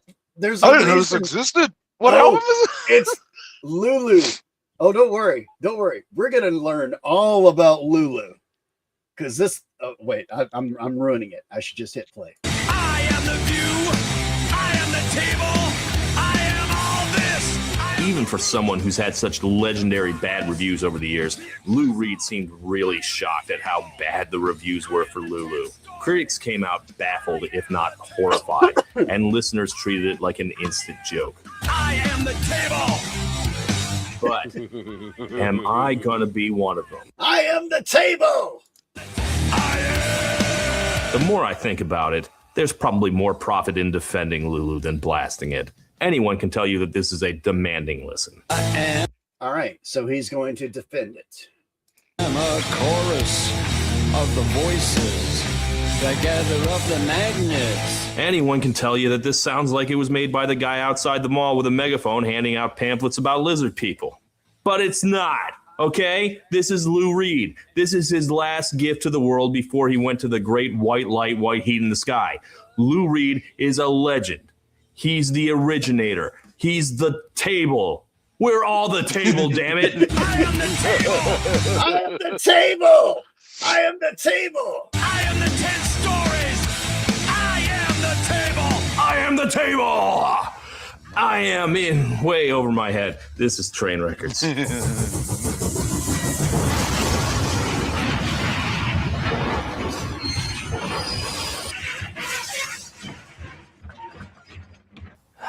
am cheating a little for this episode. Train Records is supposed to be about career-killing albums, and Lulu didn't really end Lou Reed's career. It's just how his career ended. A guy with his resume could continue making records endlessly had he been capable. Still, legends of rock and roll don't usually go out with one widely derided punchline of an album. So when God gives you a gift like that, you gotta take it. So, to set the table for you guys and show how this all happened... Table! I am the table! We have to go back to October 30th, 2009, the Rock and Roll Hall of Fame 25th anniversary concert. Hail, hail, rock and roll! Celebrating 25 years of the Hall of Fame, or more accurately, 14 years of the Hall of Fame, because the actual hall didn't open until 95. That night, Metallica will not only perform their songs, but also play backup for Ozzy Osbourne, Ray Davies of the Kinks, and also Lou Reed. Shouldn't have happened. Shouldn't have happened. Shouldn't have happened. Shouldn't have happened. Decision was made. Yeah. This went through us for a loop too, man. They do a loving version of Sweet Jane. And by Sweet Jane! Loving, I mean in the same way that Lenny from Of Mice and Men loved the mice he'd accidentally crushed. Seriously, I think they lose. Jesus, that's a good one. That's a good... He loved it like... Oh, speaking of mice, Velcro brought me a nice field mouse and delivered it to my door when I pulled up tonight. And, thanks, bud. Yeah, I was like... She's like, hey, can I take it inside? And I was like, fuck no. You know the rules. You know the rules. If I can't kill a hooker in here, you can't bring a dead mouse in here. She goes, fair enough. Fair enough, you piece of shit. Eat a couple times, it's pretty bad. But Lou Reed loved it. He'd never played with a band this powerful, angry, and loud before. I mean, look how fucking happy he is. I mean, yeah, it's because they're playing Sweet Jane. It's just you guys weren't fucking. I'm getting ahead of myself. Take it away, Todd. This is the guy who made Metal Machine music. You know, maybe he wanted to be in a metal band all along. So afterward, Lou Reed said they should do more together, and Metallica took him up on it. He asked, let's make a record with Lou. Okay. My name's Lars Ulrich, and okay, I'll do whatever, man. As long as there's no fucking bass lines on it, we'll play it. Why did they do that? Like, if Sonic Youth wanted to work with Lou Reed... That would make sense. That would make 100% like... That would make sense because they came out of that genre. Or, you know, if Ozzy or Lemmy wanted to work with Metallica, that makes sense. But this? What were either of them thinking? Well, since this began at the Rock and Roll Hall of Fame, I think it's worth viewing Loutallica through the lens of that institution and its weird politics and biases. Fucking Loutallica. I like that. Jesus, Loutallica. I should... I'm going to rename the stream Loutallica. Edit. Instead of it's Saturday somewhere, it's Loutallica. I think I spelled that right. All right, that'll work. Doesn't matter. Like, no one's watching anyway. That's working. Metallica had just gotten inducted into the Rock Hall that year. And in my opinion, they only got in because they're so popular. Metallica was always going to be on shaky ground with the Rock Hall just for having metal in their name. The rock establishment does not like heavy metal. The same Nixon era critics who loved Lou Reed were shitting on Led Zeppelin and Black Sabbath. The Hall of Fame snubbed Black Sabbath for more than a decade, and they only finally inducted them just 3 years before Metallica. And then they skipped the entire generation of metal that came between them. Deep Purple didn't get in until 2016. Iron Maiden only got in this year. Motorhead's not in. But fucking Beyonce's in it. Yes. Yeah. What the fuck, man? Like, once again, why? don't try to get into some kind of Hall of Fame because it's gay as shit unless it's like at the very beginning and it's like actually like a pure thing. Yeah, this is. I'm trying to figure out why they don't just rename it Music Hall of Fame, because everybody in there is not rock and roll. I hate that fucking title. I think. Hold on, let me look this up. And Rolling Stone magazine too can suck it. They get so political now. It's like, stick to music.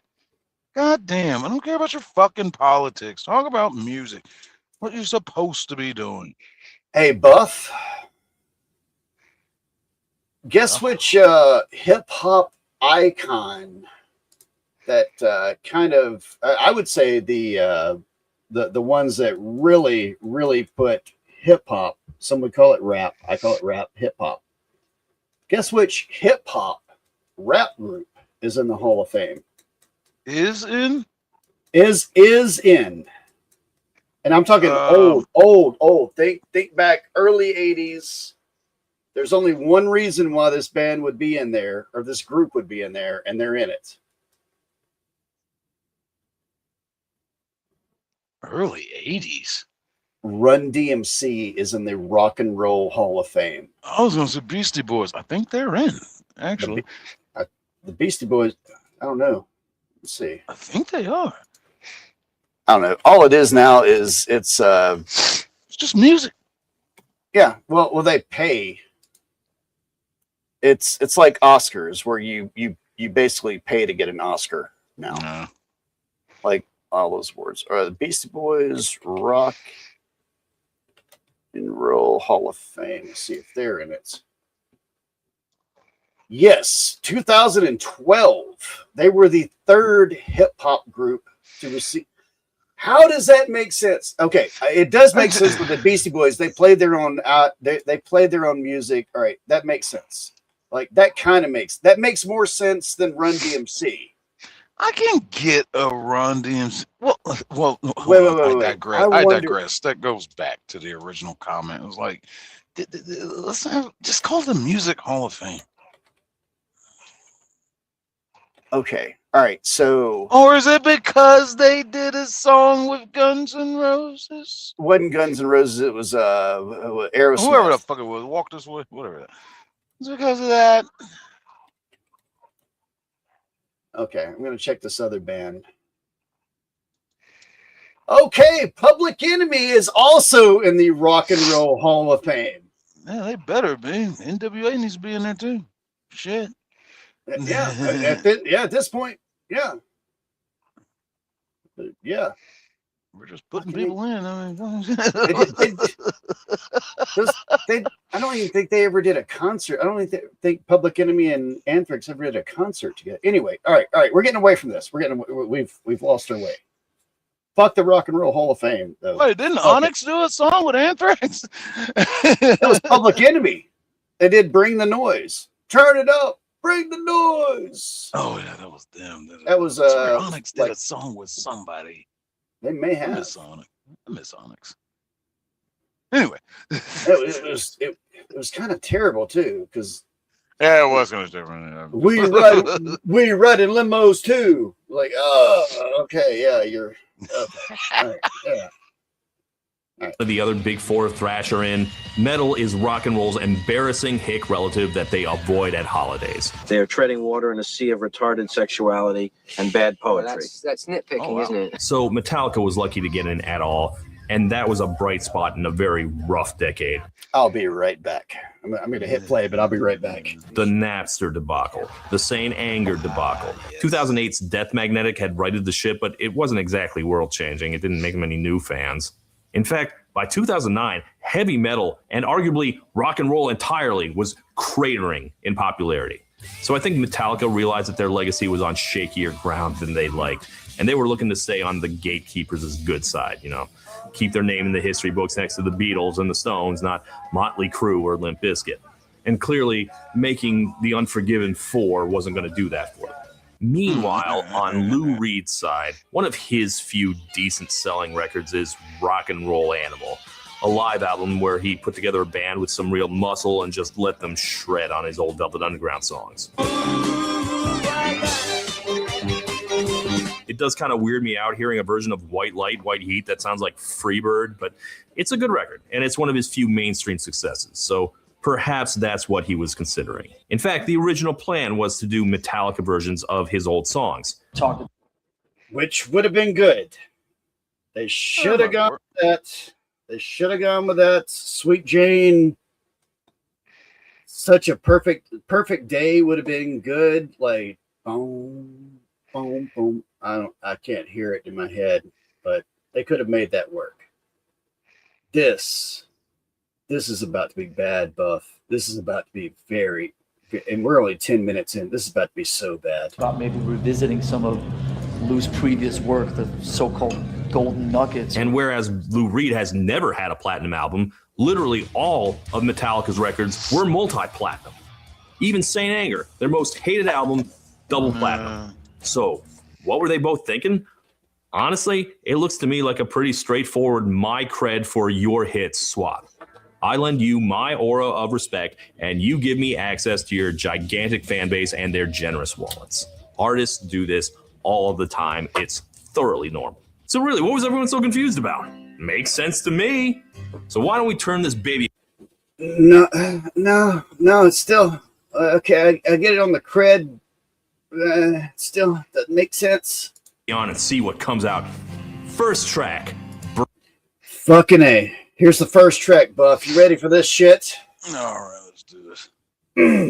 Brandenburg Gate. I would cut my legs and tits off when I think of Boris Karloff and Kinski in the dark of the moon. Mm-hmm. Cool. What? I would cut my legs and tits off when you would cut your legs and... That's a second. I was like, wait, what? What? Wait, what? That's what? magic right there. What? Like, yeah. Cut. Wait, what? Okay. Oh, this is where it gets really fucked up. And I have no idea why Metallica agreed to this. This is where it starts getting really fucked up. It's made me dream of Nosferatu, trapped on the Isle of Dr. Moreau. I'm... What? Okay. Research break. Okay. So this whole album is based on a German play from the 1910s, Earth Spirit, and its sequel, Pandora's Box, sometimes condensed into a single play called Lulu, after its main character, a girl named Lulu who bounces around from guy to guy. She's described as a temptress, seductress. It ends badly for a hooker. Her. A whore. Yeah, a whore. Not to be confused with the Funko Pop whore line, but a real whore. I guess we'll find out why she's cutting her tits off later, but I would cut my legs and tits off. What? The rest of it, I guess we're just setting the scene. It made me dream of Nosferatu. You know, early 20th century and German art scene, all its great expressionist horror movies, you know, Nosferatu and Klaus Kinski, who was not the right time period, but he did play a Nosferatu. Dr. Moreau, not German, but I guess there's a German version of that. Karloff, also not German, but... Do you see how hard this guy is working to defend this album, Buff? Somebody needs to make sense of this shit. He's trying his damnedest. He's not gonna. I'm not gonna ruin. Well, it's not ruining it by telling you he's not going to succeed. Horror icon. It's adjacent to the horror scene. Wouldn't exactly cut my legs and tits off for him, but you know, I get the angle that Lou Reed's going for here. Black and white, Deutsch angles, bratwurst, sure. It's like we're at the Brandenburg Gate already. And that would be Metallica. Jesus. I would cut my legs and tits off.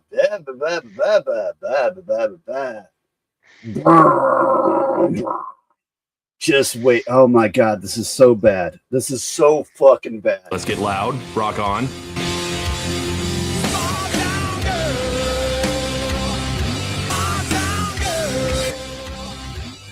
What the rock? What is Hetfield doing? What is the entire band doing? It sounds like the band is playing a drunk version of Knocking on Heaven's Door while Hetfield tries and fails to remember the words to Don't Stop Believing. Okay, but... Just a small town girl!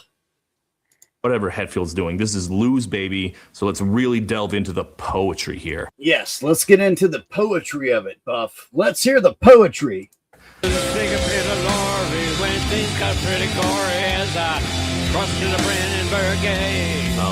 More German things. Okay, no, stop. Yeah. I cannot analyze the lyrics while Hetfield's doing that. It's like trying to read a book while a fire alarm goes off. You know how 5-year-old... What? What is this? Oh, this is terrible. Is this art? I don't know. I cut myself like right beneath my lip when I was shaving today. I may start bleeding. I may start bleeding on screen. That'll be awesome. Olds will decide they have a favorite song and just sing it as loud as they can over and over. Like, that's what this sounds like. Small town girl. Like drunken karaoke. Yeah, but worse. like end of the night drunken karaoke. The karaoke guy has left his shit set up in the club because he's gone home with the waitress, and the cooks have come out after they're all methed up, and now they've gotten into the bar liquor, and this is what they're singing. Feeling happy when my heart got beating on a Sunday afternoon. I mean, this sounds ridiculous, right? Why did Hetfield pick those words to sing over and over again? Is there a less Metallica sounding phrase in the universe? I can't stop breathing, going to the Jesus and stars was still alert. You know, actually, maybe I don't need to hear Lou Reed's part either. Look, the point is that, I guess our main character, Lulu, has arrived. She's just a small-town girl living in a lonely German world. I guess. Well, that's our opener. Here's the next one. Okay. All right. That's the first one. That's the first one. God. Oh yeah, it gets worse. It gets worse. It gets worse. It gets worse. Like I said, this is oh my god. Oh my god.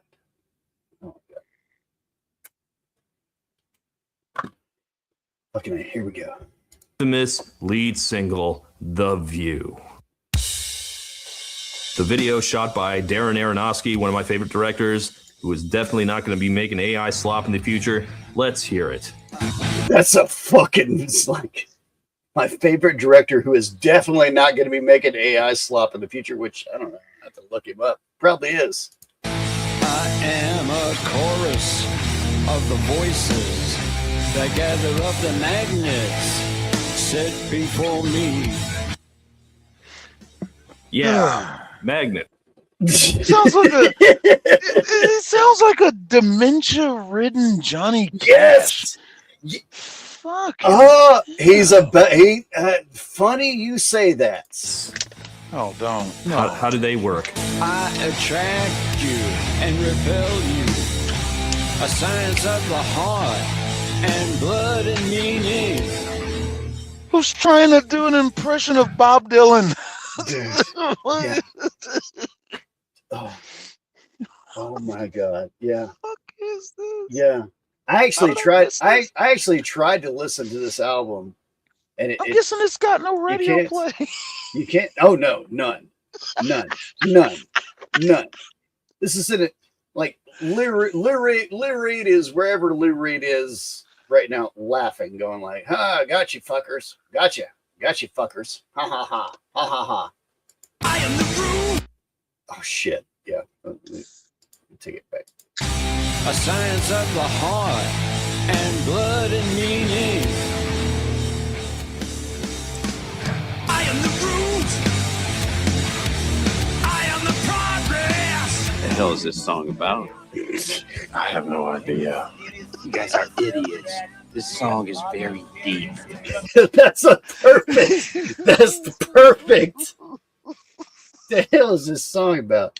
I don't know. You guys are idiots. This song is fucking art. This is perfect. This is art, you bitches. I just don't understand a single musical decision being made here. Lou Reed sounds 500 years old, and Hetfield sounds like he's trying to sing over him so you won't notice. Place sitting here beside me. I offer them to you as servants of the gold that you must give. Is this from the point of view of Lulu? Is this a character in the play? What are they doing? What the fuck is he talking about? Hold on, we're gonna have to stop again so I can understand this. Yep, another research break. This motherfucker is now going to have to do another research break because he's defending this album. Okay, now that I have read several books about Lou Reed, I can get you more background. Lou Reed originally began Lulu as a project for the theater, a collaboration with the Experiment. This is fucking funny. This is funny, Buff. This is funny to us. I know. Experimental stage director Robert Wilson, and you can see very much what kind of show he's making here. This is a part of Lulu Vavitans. Anyway, Lou Reed had already provided the soundtrack for a couple of Wilson's projects, like this one about Edgar Allan Poe. These are the stories of Edgar Allan Poe. Yeah. Oh, this is happening. Yeah. Yes. That's a real thing that just happened right there. These are the stories of Edgar Allan Poe, written by Lou Reed before he blah blah blah. Not exactly. These are the not exactly the boy next door. Fucking A. All right. And Lulu was supposed to be something similar, but then Lou Reed turned in a weird rambling wreck of experimental tracks that Wilson couldn't really find a way to use. I think Wilson was like, no, hold on. I'm the experimental one. You give me catchy songs that'll keep people from leaving. Like, I've only found very short clips of the play. Like, here they are singing. Jesus Christ. Watch this. This is this is happening. This happened. This happened. Check out dude right here. This dude right here. Pay attention to this dude right here. Pay attention to this dude. Bits of Brandenburg Gate.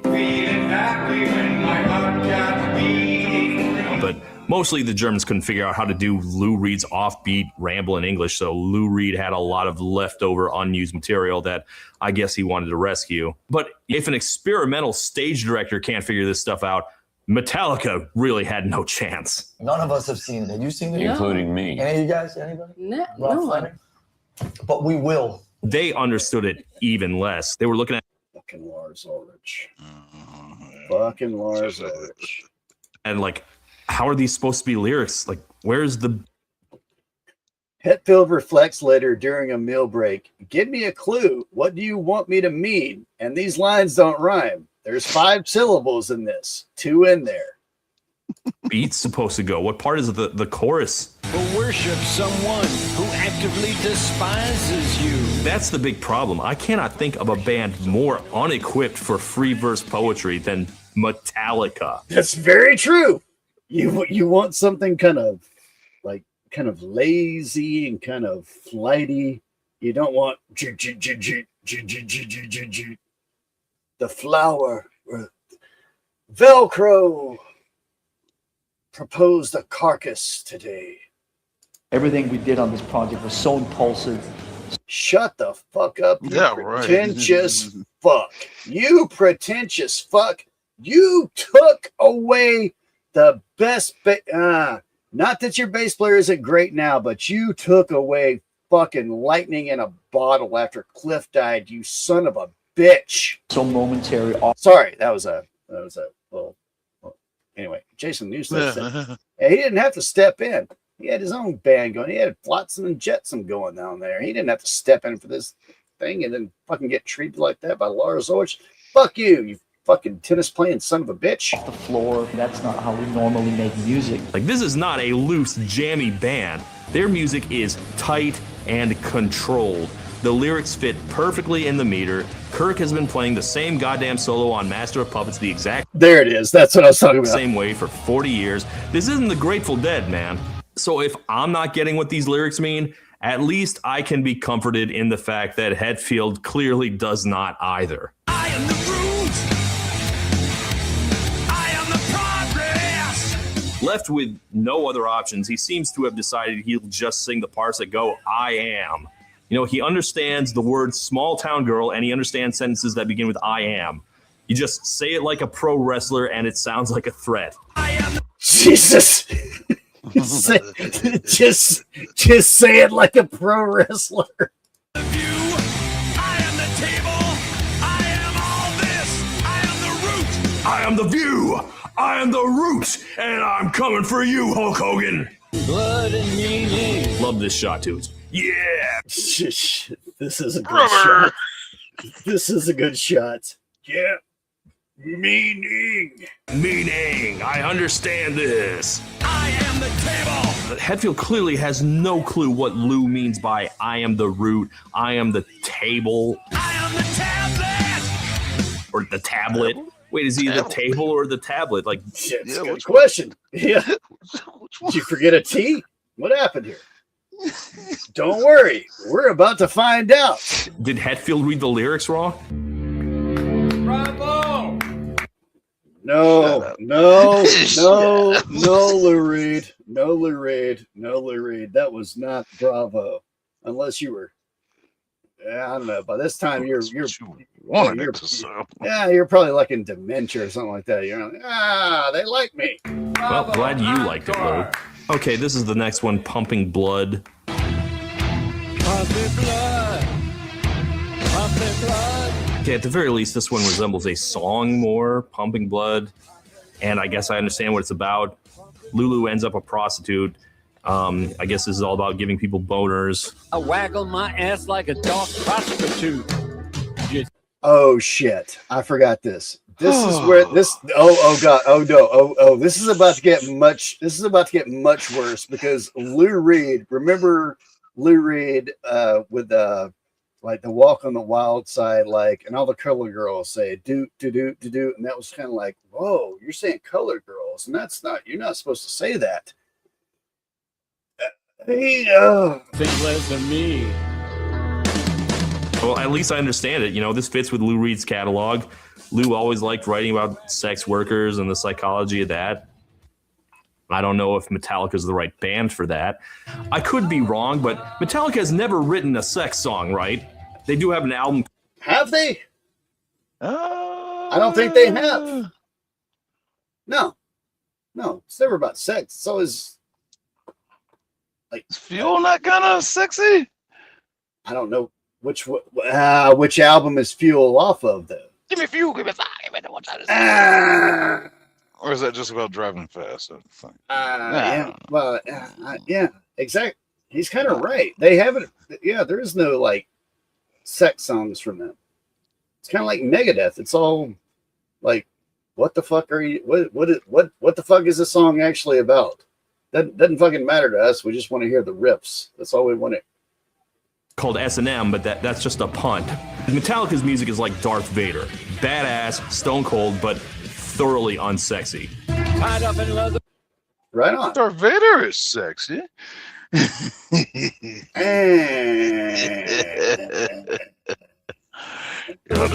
measure of the blood that I pump and the manic confusion. Anyway, this song is still pretty abstract, but I get the gist at least. I feel like I mostly get it. Oh, Jack, I beseech you. It's at this part of the end where she's talking. Oh yeah. Oh, Jack, I beseech you. This is fucked up. At least I feel like I mostally get it. Oh yeah. Just wait. I told you this is gonna be a fucked up video, dude. The music is fighting the lyrics. Yes. Shit. It's like a Metallica instrumental, and then Lou Reed talking over the top of it with an obscure German play about a prostitute. Oh, Jack, I beseech you. That is, well, you're about to find out what happens to Lulu. It's at this part of the end where she's talking to Jack. Oh, Jack, I beseech you. Fuck is Jack? Fucking You know, actually, I should probably find out what this whole Lulu thing is. Research. This is. Oh god damn. This is about to get so much more fucked up. Like the more you hear about this, it's like, oh my god, what the fuck? Do not let Lars Ulrich make a fucking decision when it comes to music. Let him play drums. Do not let him make a fucking decision when it comes to anything with what's going to be public persona. He fucked up with Napster. He fucked up with Jason Newsted. And then, goddamn, he fucked up with this. Oh my.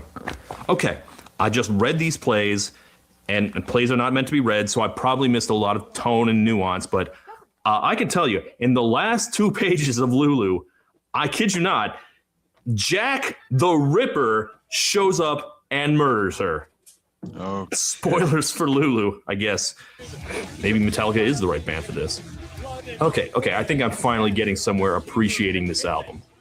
With her knife blade. With her knife. Oh yeah. This is it, Buff. This is it. This is where Lou Reed goes, yeah.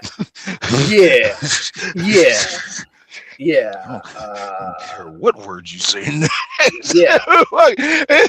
Yeah.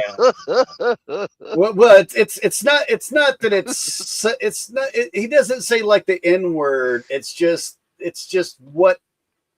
Okay. I'm just gonna hit play. I guess maybe Metallica is the right band for this.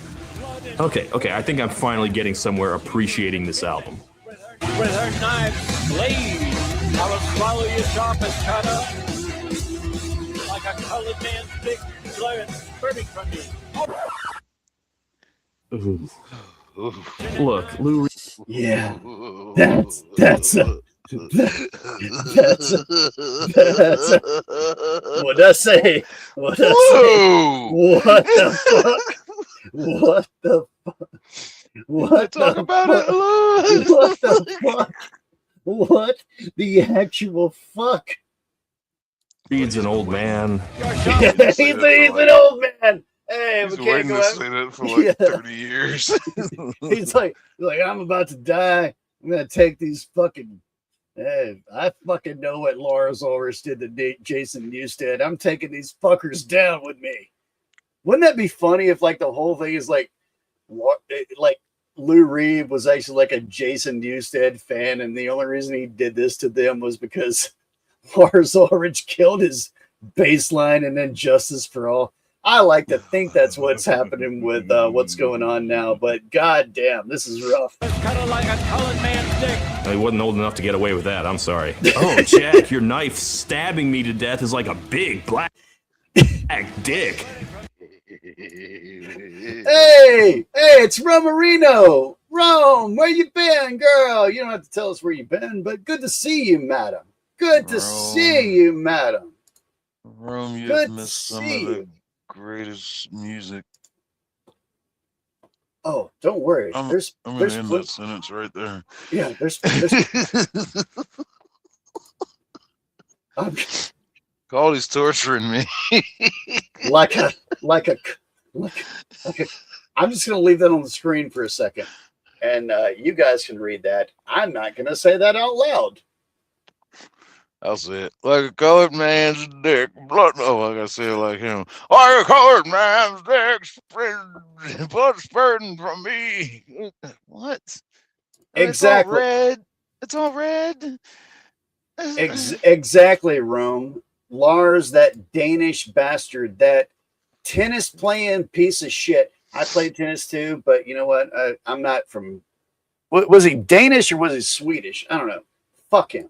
That's what we're getting at. Fuck him. Ooh. Look, Lou Reed's an old man. Your sharpest cutter like a colored man's dick. He wasn't old enough to get away with that. I'm sorry. Oh, Jack, your knife stabbing me to death is like a big black dick. That's not okay. Like, I'm trying to give him the benefit of doubt, but this all strikes me as really juvenile. Like edgy college students' first screenplay type of shit. Ooh, I'm talking about Black Dick. Am I freaking you out? I mean, I guess he is, since I don't like it. I really don't want to hear Lou Reed sing talking about. Like, are you freaked out? Yes. Yes, I'm freaked out. I don't like this. Like, what are you talking about? What the fuck are you talking about? BBC. I really don't. Also, I guess I can give up trying to follow any of this as a plot. Jack shows up at the end of the play, and we're only 3 songs in. Or I don't know, maybe Lulu is dead for the rest of the album. And Yeah, so Lulu dies at the end of the play, but we're 3 songs into the songs about the play for Lulu. Exactly, whatever that beeper was, that was perfect fucking timing. Perfect fucking timing. That made perfect sense. songs are all from her ghost. I don't know. Okay, moving on. 4th one, Mistress Dread. He's thinking his life decision. He's thinking about his life decision. What the fuck am I doing? Mistress Dread. Here I we was go. in another bed. I'm a woman who likes men. This one I remember seeing on TV. This one I remember seeing on TV because this was on, they played this, I think, on Later Tonight with Jules Holland, and it was like, what am I watching? Like, Jules Holland was like, I think he's still doing his show over in the UK. It was like famous for like having like 4 or 5 bands in the studio, and like they play one song, it'd move to the next, move to the next, move to the next. It was kind of cool how it happened. But anyway. 4th one, Mistress Dread. I'm a woman who likes men. But this is something else. Okay, I think this is from the part of the play where she meets a lesbian who's super into her. Find me with a scarf and mules for the blood and gas to my knees. I beg you to grieve me if they're wasted I could eat. Is a wasted I could eat. None of this rhymes. I know. Nothing rhymes. It's like he's going, hey, you know what? Y'all paid me. Good luck, fuckers. Good luck. Good luck, you pieces of shit. Make me eat shit. Right. See, this represents the psychosexual. These lyrics are fucking awful, man. This is really, really bad. And Metallica has absolutely no idea what to do with any of this. Like, listen to them. They're going fucking nuts here. I think just because they don't know what else to do. This collaboration does not work on any fucking level. This isn't collaborating. It doesn't sound like they've even met. This sounds more like an inept mashup than... Actually, hold on. I'm going to take... some Lou Reed vocals. We're gonna. All right. This is where this guy goes genius mode on us, Buff. Absolutely. Todd in the Shadow goes genius mode on us here. Let me let him talk. I should shut up. Well, I need to talk a little bit because we have to do transformation. This is transformative. Look at how transformative we're making this. Look at this. Trans. Look at all the trans outside. They're forming up with a tove. Put it over a random Metallica track at a random spot. Walking down the street, I step on your hands and I nangle your feet. You're not the kind of person that I wanna meet. Oh, babe, you're so vicious. See? Identical. Honestly, I like this better. What are we doing? This is so much. It's like fucking A. He made a better version of it just by copying and pasting. Just by copying and pasting, he made a better version. Walking down the street, I step on your hands and I nangle your feet. You're not the kind of person that I wanna meet. Oh, babe, you're so vicious. See? Identical. Honestly, I like this better. What are we doing? This is so much worse than I thought it was going to. What on earth? Rome, have you not heard about Lou Reed and Metallica? Well, madam, I am so sorry. I've apologized to Buff, but my God. This has to be shown. This has to be shown so that it doesn't happen again. We have to stop Lars Ulrich. I want blood. Like that from a black man spurting. From a black... What the fuck? What the fuck is this? I've never heard this. You're gonna stab me. I'm trying to like figure out where I was in life. What years is this happening? Let me see. God damn, I'm gonna look this up, and this is gonna be my search history. Not Lululemon. That would probably be better. That would be better. I would rather have Lululemon in my search history. Lululemon, Lou Reed, year. 2011. Oh, okay. I was working and living at the mechanic shop. That was a year before I started working. Okay, I missed a lot of things during that time. Okay. Yeah. Okay, that makes sense. Rome says, so it's Lars's fault. Not surprised. Lars and James Hetfield are to blame for this. Both of them are to blame. We're not blaming it on... every time I see that bass player, I want to call him Danny Trejo. That's not Danny Trejo playing bass. It's a fucking very accomplished musician that I'm insulting when I say that. But, like, the dude's great. The bass player is fucking phenomenal. Kirk Hammett is fucking phenomenal. And apparently a team player where he's just like, I got to make some money. I'm just going to take my money. Like, man, whatever the fuck, Lars. Yeah, we survived that Napster shit. I guess, whatever. Yeah, right. Actually, you know what? If we're going to do this, we're going to do this right. Kurt Hammett, you stole a bunch of Dave Mustang's riffs, and you know you did it. You fucking know you did it. You know you did it. You know you did it. That's all right. We don't hate you. We don't hate you. But you know you did it. You know you did it. You know you did it. You know you did it. We know you did it. Just say it. I did it. But nothing that you did, Kirk Hammett, is nowhere as near as bad as what Lars Ulrich and James Hetfield has done. I am really, really struggling. Especially Lars Ulrich, you piece of shit. You piece of shit. You piece of shit. They gave you Jason Newsted, who was basically like Cliff Burton 2.0. Basically this, oh my God, such amazing bass lines. And you're like, no, we need to turn them down. Well, we need to turn them down. Fuck you, Lars Ulrich. Fuck you. Fuck you and your millions of dollars. I can't hear my drums. I can't, yeah.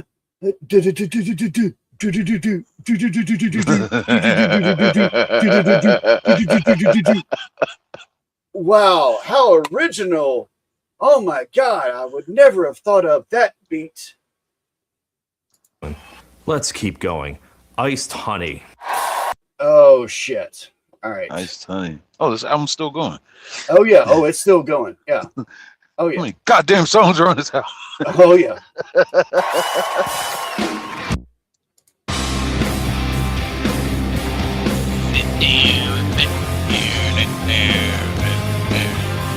Come on, I love this song. This is immediately my favorite song on the record.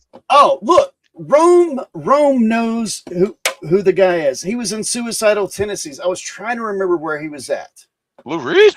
No. The bass player for Metallica now. Oh, he was in Suicidal Tendencies? Yeah, he was the original bass player for Suicidal Tendencies. Oh shit, I didn't know. I think I'm gonna have to look that up. But I didn't see where he came from. I just saw he popped up one day. Yeah, but yeah, it was fucking. All right, let's get back to this. Damn, they're still playing. Fantastic, wonderful. Are they really? Yeah. Is it just that guy out in front of like hired guns doing? I don't know who all is still original. I know he is still singing. So they had that guitar. They had that guitar player too that was great. Anyway, all right, let's get back to this travesty of humankind. Of My God. Fucking. They should. Like I've heard about them. Like when we get terrorists that will play like Metallica loud for them. I'm hoping that they're playing this album. I'm hoping that, like this is terrorism. This is 100% terrorism. This is American domestic terrorism that failed. Thank God. You know what we're not seeing? While they're playing this crap on stage, fan reactions in the audience. You're goddamn right you're not. You know why? Because they're going, what the fuck is happening right now? Like, what? Number one, they probably can't hear it. And if they can hear Lou Reed yelling or talking, literally talking over Metallica, and not like during a breakdown, but like with their like the colored man's dick stabs me in the chest. Like, what? You go, what? What just happened? Did we just see racism? What just happened? I love it. Sorry, that's probably an overreaction. It's just, it sounds like music.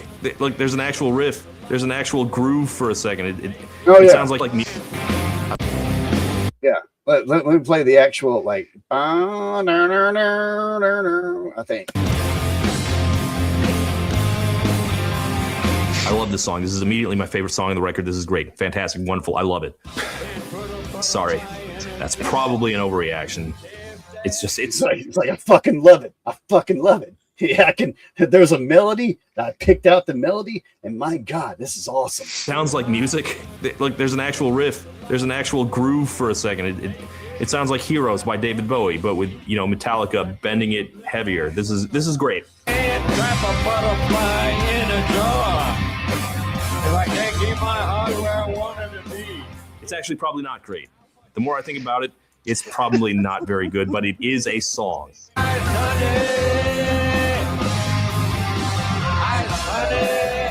Under normal circumstances, I would care that they still don't mix well, and that Hetfield is still pummeling the music like a side of beef. It's a song. We have a song. I am the table. I'm the table. Tablet. I am the tablet. That's right. I am the root. I am the table. I am the tablet. I am the Groot. I am Groot. I am Groot. I am Groot. I am Groot. Shit. Look at that. What's up, Battlefield? Links down there if you want to come up here. This is wackiness. What up, Battlefield? We're listening to the best greatest album. Metallica album. Oh, God, this is so good. Thank you, Lars Ulrich. I am messing my underwear like a God. Colored man. Jesus, keep talking. Oh my God, we are experiencing Loutallica. Lou Reed and Metallica made an album. I had no idea this existed. He found it necessary to make me aware of its presence, and it is everything I hoped it would be. Oh my God. What was I doing? Oh yeah, sure. I was in the mechanic shop. I never heard this. This is high art. This is creme de la creme. Fucking Van Gogh can suck it. Jesus Christ. This is. I mean, I'm crying. I'm crying tears of. Well, tears. This is just fucking amazing. Oh my God. I can't get enough of this. You know, those things Small that where you like. Girl.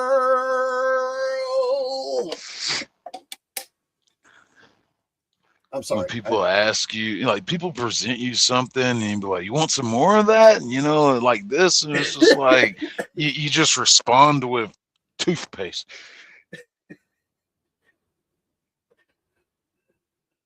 Yeah. I'm just very happy that I tied Groot into that somehow. That was totally by accident, but good lord. And waffles. Where was this at? Right here, back here. It's back. Yeah, just let me play this part for Battlefield as soon as he's watching right now. Oh, the experience of greatness. It's with Lou Reed's catalog. Lou always liked writing about sex workers and the psychology of that. I don't know if Metallica's the right band for that. I could be wrong, but Metallica has never written a sex song, right? They do have an album called S&M, but that thorough. At least I feel like Yeah, right here. Listen to this part right here, Mike. Fuck is Jack? You know, actually, I should probably find out what this whole Lulu thing is. Oh my. Okay, I just read these plays, and plays are not meant to be read, so I probably missed a lot of tone and nuance, but I can tell you, in the last 2 pages of Lulu, I kid you not, Jack the Ripper shows up and murders her. Spoilers for Lulu, I guess. Maybe Metallica is the right band for this. Okay, I think I'm finally getting somewhere appreciating this album. With her knife blade, I will swallow Yeah, right here, Mayhem. your sharpest cutter, like a colored man's dick blowing, spurting from you. Ooh. Yeah. Look, Lou Reed's an old man. Yeah, like a good man. Oh, okay. Let's just okay. All right, we've played it. Let's move on. Let's move on. Cinema. Yeah, ladies and gentlemen, this is art. This is Lou Reed. You can't say no because it's Lou Reed. Over a random circumstances, I would care that they still don't mix well, and that Hetfield is still pummeling the music like a side of beef. It's a song. We have a song. All mixed up, you cannot shout, and your oxygen starts to run out. But I guess that's the closest we're going to get to solving the big problem, right? The problem is Metallica and Lou Reed sound ridiculous together. I've been trying not to make a big deal about Lou sounding like that, but the unavoidable fact is that he's an old man who's not in great health. And it's not like a Johnny Cash thing where you could play his age for pathos. Yeah, see, I told you. They performed. They did it together once too. Him and Nine Inch Nails played that goddamn song together once, and it was great. Fucking beautiful. It was great. It was fucking great.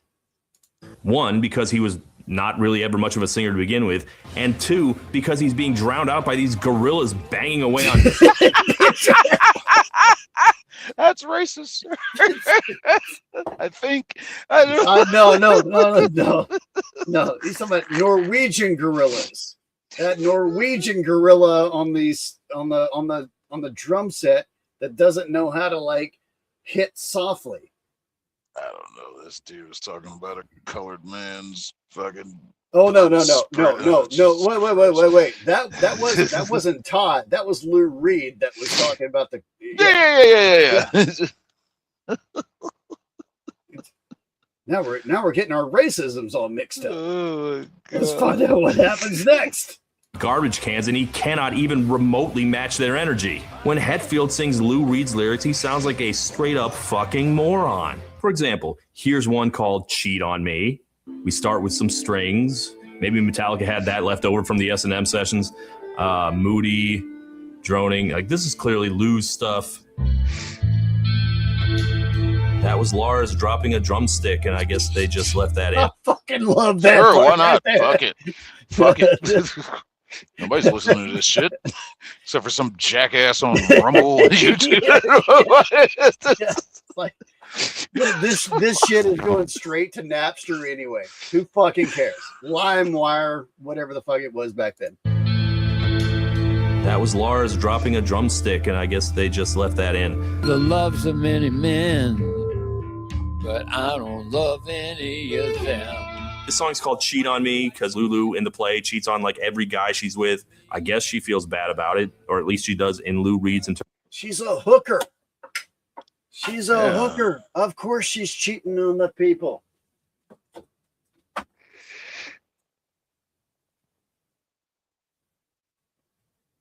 All right. This is my God. No, don't do it. My God, I'm gonna do it. I've got to. I'm going to. Just want to pause for a minute. You have everything to live for. Don't let Lou Reed be the reason you. Oh, that was what was that, a beer? Oh, never mind. Oh, no, my shotgun's on the other side of the room. Don't worry. No. There's a shot. No, the shotgun's on the other side. Yeah, it wasn't that. It was a beer. That was a beer. Yeah, I wasn't. Yeah, no. Oh, in that case, do it. Drink. Hey, look who else showed up. It's Brady. Hey, Brady. Oh God, you people are too late for this party. Hey, Brady, are you a Metallica fan, Brady? Let us know before we hit play on this. Are you a Metallica fan, Brady? I bet she's gonna say yeah. I bet after this she's gonna go, ooh.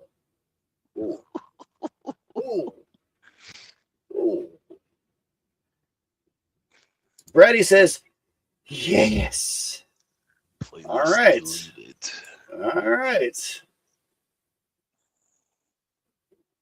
Brady, are you the chair? I am the chair. I'm the roots. Okay. All right. Where were we, Buff? Okay. All right. A drumstick, and I guess they just left that in. The loves of many men, but I don't love any of them. This song's called Cheat on Me because Lulu in the play cheats on like every guy she's with. I guess she feels bad about it, or at least she does in Lou Reed's interpretation. Why do I cheat on me? You know, by cheating on her lovers, she's cheating on herself. It's deep. Yeah. This is super deep. Yeah. By cheating. Yeah. By cheating on her lovers, she's fucking up her own life, and yeah. I understand. Yeah, I get this, Buff. Like this part I get. Are you ready for what's about to happen? You know, as far as this has gone so far, I'm ready for everything. Jesus Christ. Oh my God, this is about to get. Oh my God, I'm so glad. Thank you, Todd in the shadows. Thank you, Todd. At least she does in Lou Reed's interpretation. Why do I cheat on me? You know, by cheating on her lovers, she's cheating on herself. There's something there. Why do I cheat on me? Oh, why do I cheat on me? There's just no way to connect with it while Hetfield is doing. Did you hear that, Buff? Did you hear that? No. Why did I cheat on me? Oh, just Hetfield coming out of nowhere with that? Yeah, out of nowhere. Out of place nonsense. Why do I cheat on me? There's just no way to connect with it. Why do I cheat on me? Oh, why do I cheat on me? Oh, why do I cheat on me? Why do I goes cheat together on not. me? No, yeah, it's like trying to put Legos together with Lincoln Logs. It's not working. Right. Not working. There's no way to connect with it while Hetfield is doing that in the background. Cheat on me!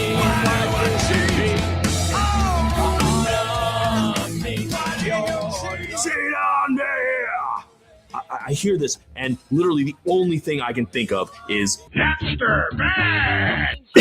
Jesus! Say this. Metallica's not a stupid band. Fire bad! Fire bad! Yeah, I laughed at this cartoon too, but they have complicated song structures. They read at least a little. I mean, look at that. That's a Time marches on. It's a good song. Good song. Good song. Good song. I am the table. book. Maybe it's just all in the delivery. Maybe Metallica lyrics sound really poetic if you let Lou Reed sing them behind his hipster sunglasses. My lifestyle. determines my death style. You know, why is metal such a separate genre from alternative? You know, why were punks and metalheads always at each other's Distortion. throats? Distortion. I don't know. Like that's a good question. Like, why did punks and metalheads hate each other? I don't know. That was going on in my time in the 90s. Well, like when I was like, I'm still into this shit. You know, I don't like, and it was like, yeah, I don't like Metallica. They're not dirty. I don't know what the fuck. It was just some weird thing. We clicked because like we were all the same, mostly skaters. Possibly. Why did critics love The Clash and ignore Iron Maiden? Because I don't want to make it sound like Loutallica was a merc. Money, the record labels, and the critics. That's why. But Todd in the shadows, you know this. Look at that little fucker right there. You are the reason. You are the reason for all of this. They were probably like, hey, this is probably a bad idea. He's like, no, it's gonna be good. It's gonna be real good. It's gonna be just like when I turned down Jason Newsted's bass tracks on And Justice for All. Project. There does seem to be a lot of mutual respect. James said it himself. He said Metallica and Lou Reed are both outsiders to society. And, you know, certainly that was true of metal as a whole, just as much as punk. Lou Reed, I think, is kind of a solo version of. Yeah, I don't agree. Wait, who's saying this? I don't agree with that either. It was probably Lars Ulrich, if we're being honest. Project. There does seem to be a lot of mutual respect. James said it himself. Oh, James Hetfield said that Lou Reed is an alien. You guys are shredders. He said Metallica and Lou Reed are aliens on this planet. No. Perhaps he's being nice. Well, no, that's what James Hetfield said. After saying, give me a clue, what do you want me to mean? And these lines don't rhyme. There's 5 syllables in this, 2 in there. Hetfield then notes that he and Reed, who virtually invented avant rock in the 60s with the Velvet Underground, that's true, which Lou Reed did, have a lot in common in that we are aliens on this planet. No, James Hetfield, you have influences that we can literally hear. We can literally hear Iron Maiden and other bands like that in you. We can't hear that with Lou Reed. We listen to Lou Reed, we go, what the fuck is he doing? Doesn't matter, it's Lou Reed. Okay, all right. Now I'm getting all right. I need to just hit play. Both outsiders to society. And, you know, certainly that was true of metal as a whole, just as much as punk. Lou Reed, I think, is kind of a solo version of Metallica.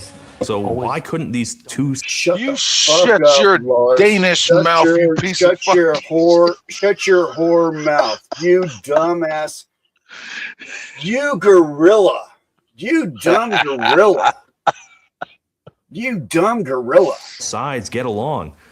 I can't put my finger on it, but for a lack of a better word, punk, alternative, all that stuff is cool, and metal is just not. Yeah, it's cool. And metal's metal. Not cool. It's awesome. It's badass, but it's not cool. And I feel dumb trying to define what I mean by that. I guess I mean it just doesn't try to show you that it's smarter than you. It's trying to impress you. Like the music is all very technical. You have to have chops to play it. It tries very hard. And I guess that's just the opposite of the alternative ethos. Come on, I strike your basin. I bite your shoulder. Lou Reed's. God damn, that came in hard. Whatever the fuck that was. Whatever the fuck just hit us in the head, Buff. Opposite of the alternative ethos. Come on, I strike your basin. I bite your shoulder. Lou Reed's big thing is that he wanted to capture Metallica's power and rage, but Wait. Let's see that crowd. I see one person. He's like one person jamming out. And he's like, James Hetfield walked up to me. I gotta move. Come on, I strike your basin. I bite your shoulder. Yeah, the entire crowd, besides that one guy, is going, what the fuck is going on right now? Do you notice another interesting attribute about this one person that is jamming out? He has hair like that goddamn band used to have. That's true. Everybody else is clean, Kinda short hair. Oh my god! Everybody else kind of looks like me in the crowd. If I was standing in that crowd, kind of short hair, glasses. Oh my god! I should put myself in that crowd as a little joke. I'm not going to do it, but I should. Lou Reed's big thing is that he wanted to capture. That literally is. That is the white, like, no, I mean, like Metallica's crowd's pretty white anyway. No offense on that, but my God, yeah, that is the one. That is the one guy. He's like, it's like, I don't fucking care. I paid $3,000 to fly over here to see this television show. I'm not gonna be disappointed. Metallica's power and rage, but I really don't think he gets them either. I doubt he was doing much headbanging before this project. I mean, if he had known any... Hold on. Let's see. Rome says there was this interview with Lars for Video One. He says, obviously, like, yeah, well, obviously, Rome, obviously, he's the best. He's one of the best drummers ever. Obviously. Hey, Evan, how you doing, buddy? Metal is rad, but lyrics rule over that shit. Yeah. My thing is, no matter the genre, Evan, that does not apply to this. That does not apply to this. Not this album. Not this album. I am the roots. I am the table. I am the tablet. I'm the colored man fucking spraying blood out of it. Yeah. Fuck. Just, Jack, stop it, Jack. I'm spreading blood all over you like a colored. Yeah, it's terrible. It's terrible. This is absolutely terrible. Thing about Metallica, he wouldn't have picked them to try and get himself a hit record because Metallica fans are always angry. And some kid came up to me and he spit on me. And he says, you sold out. They are angry all the time. They're angry about Metallica selling out. They were angry about them cutting their hair. I'm angry that Lars Ulrich pulled down Jason Newsted's bass line and Injustice for All, if I haven't made that clear tonight. Angry about Saint Anger. They were angry about people being... Have I mentioned that? Have I mentioned it? Have I mentioned it? I'm hearing that. How much better that album would have been if that fucking Danish prick would have just let it play out instead of trying to be a prima donna. Like how much better that album would be. Yeah. Anyway, hey. No. Angry about Saint Anger. They're angry about my Saint Anger video, and they're angry about this video too. So naturally, they were angrier than fucking ever. I would cut off my dick and both of my legs to wonder what the fuck Metallica. Well, you got to cut off your legs and your tits to understand this video, because this is Lulu. This is Lulu, sir. Don't cut your dick off. Just cut your tits off. This is Lulu. It's very easy to just kind of join in the chorus of, oh, it's rubbish, and all the rest of it, because it is rubbish. It was always going to be a disaster to force these metalheads to listen to this old guy who can't sing and these songs with no hooks. Boy, I am really failing at this whole defending Lulu thing. You fucking are, sir. You sure are. I love you, Todd in the Shadows, but you're failing at this. Oh, that's what I told myself what I was going to do, and I couldn't even get started. You know what? Clearly, I am out of my depth. I spend too much time reviewing Dua Lipa. I am clearly not cultured enough to understand the master. So you know what? Actually, I'm going to stop. I'm going to stop for a moment so I can absorb the entire Lou Reed discography. Research break. Oh, God. Yes, this is. Are we going to see a silhouette hanging? Third research break. Third? I thought it was like the fourth. It's maybe the fourth. Evan says, been listening to Watch Your Mouth by Noggin Toboggan, and the lyrics hit so fucking hard. I don't know what that is. This is why I love you, dog. You can just, yeah. Here's the thing, though, Evan. Lou Reed, Metallica. This is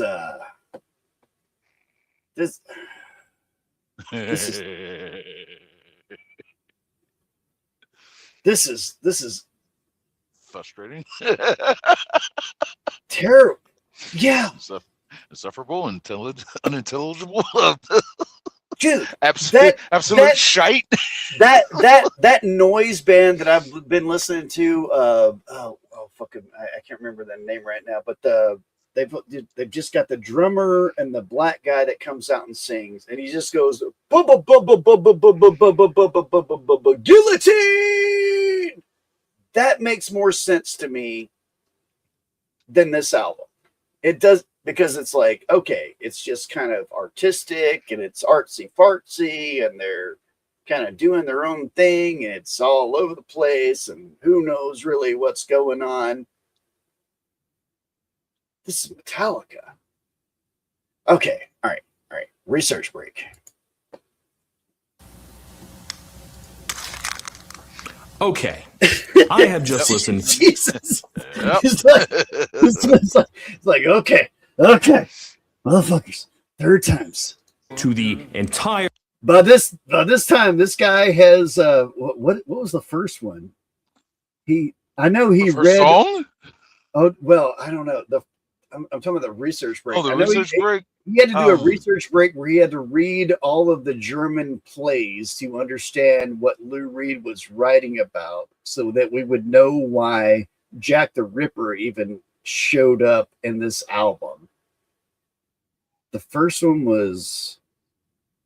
Oh, wait. I think the first one was him trying to figure out what this album was all about and then found out it was supposed to be about That's the right. plays. Yeah, that's right. He did a research break to find out that it's about Lulu the play, and then he had to go back and actually read the plays to find out what the songs were about. And that's when we found out that the third song had the ending of the play, but for some reason they still okay. All right. Lou Reed discography, and I don't know if this is all right. So he's listening to the entire Lou Reed discography. Now defend this album, Todd. I love you, Todd. I have nothing against you. Not like Lars Ulrich, that piece of shit. Did I tell you guys how much I don't like that?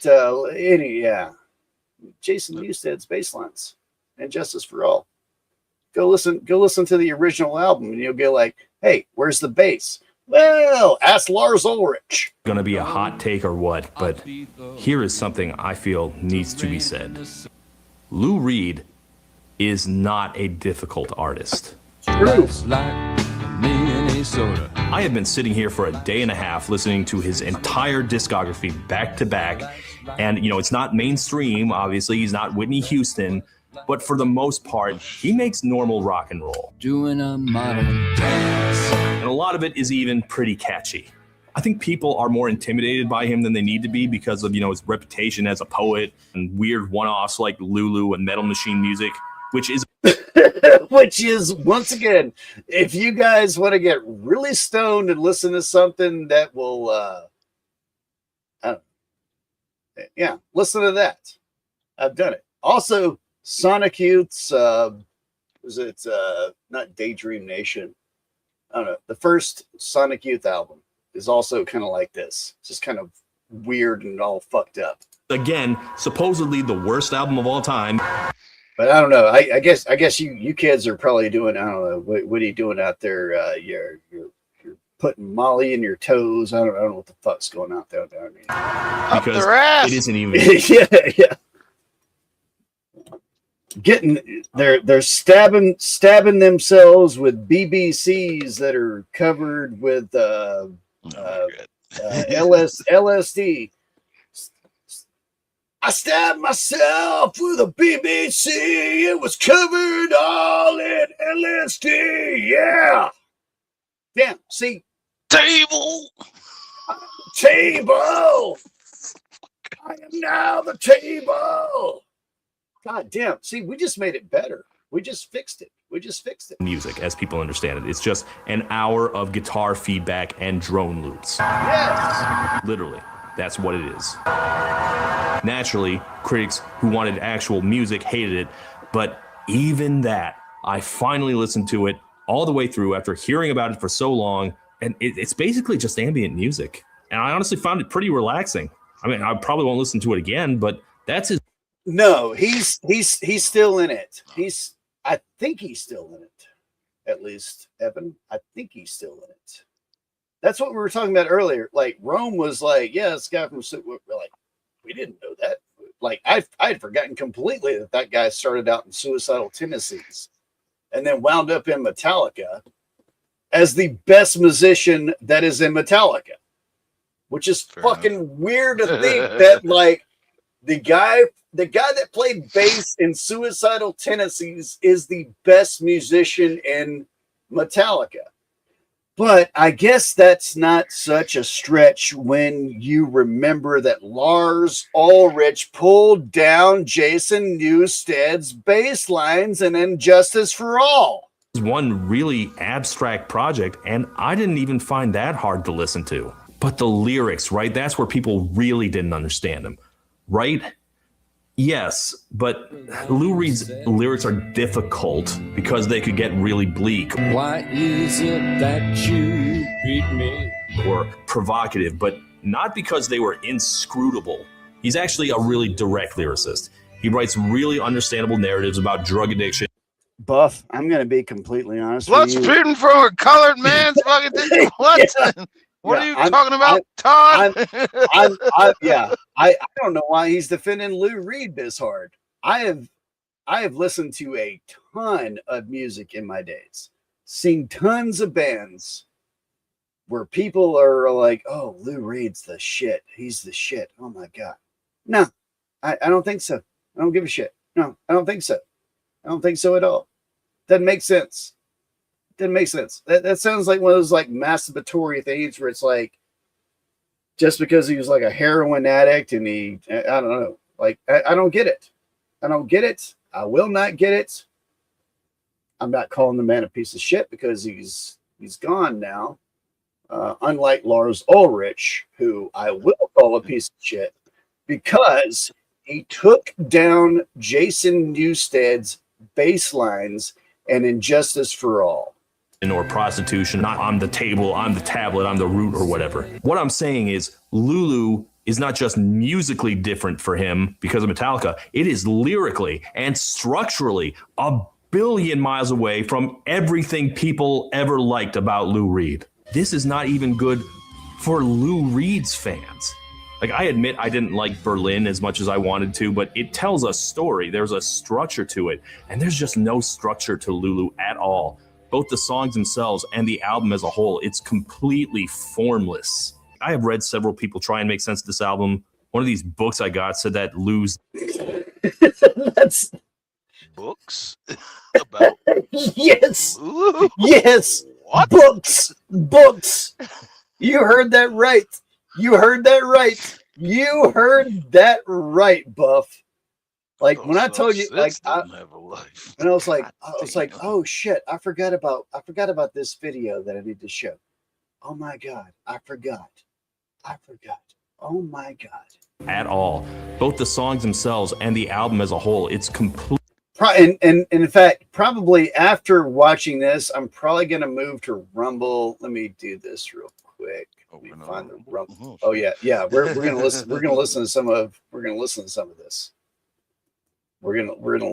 of this. Let me find my Rumble channel so I can drop it.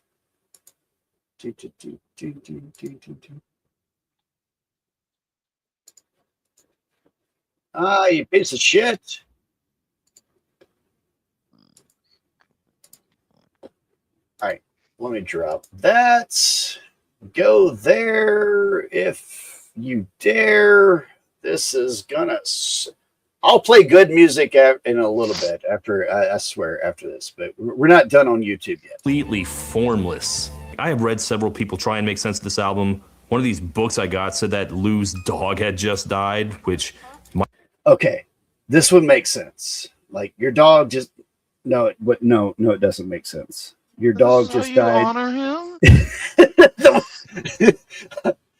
The only way that, well, I mean, fucking, I feel like if Velcro dies and Lars Ulrich calls me and goes, let's make an album together, man. We'll do it better, man. Hey, man, it'll be all right, man. You don't have a bass player, do you? No, Lars, I don't have. I'm about to buy a bass. Hey, man, don't bring it because I'm just going to turn that shit down anyway, just like I did Jason Newsted's On a Justice for All album. Might explain something, like, fair enough. It's suggested that the song Little Dog might be a tribute to his dog. Little dog don't care what you got, as long as you can raise that little doggy face to a cold-hearted pussy. What the No, it's fuck? What a missed opportunity there. You said, I don't care what you got. You could at least fake they rhyme with as long as you raise your little paw. That kind of closely, somewhat, could be close to a rhyme. Good God, it's just nope.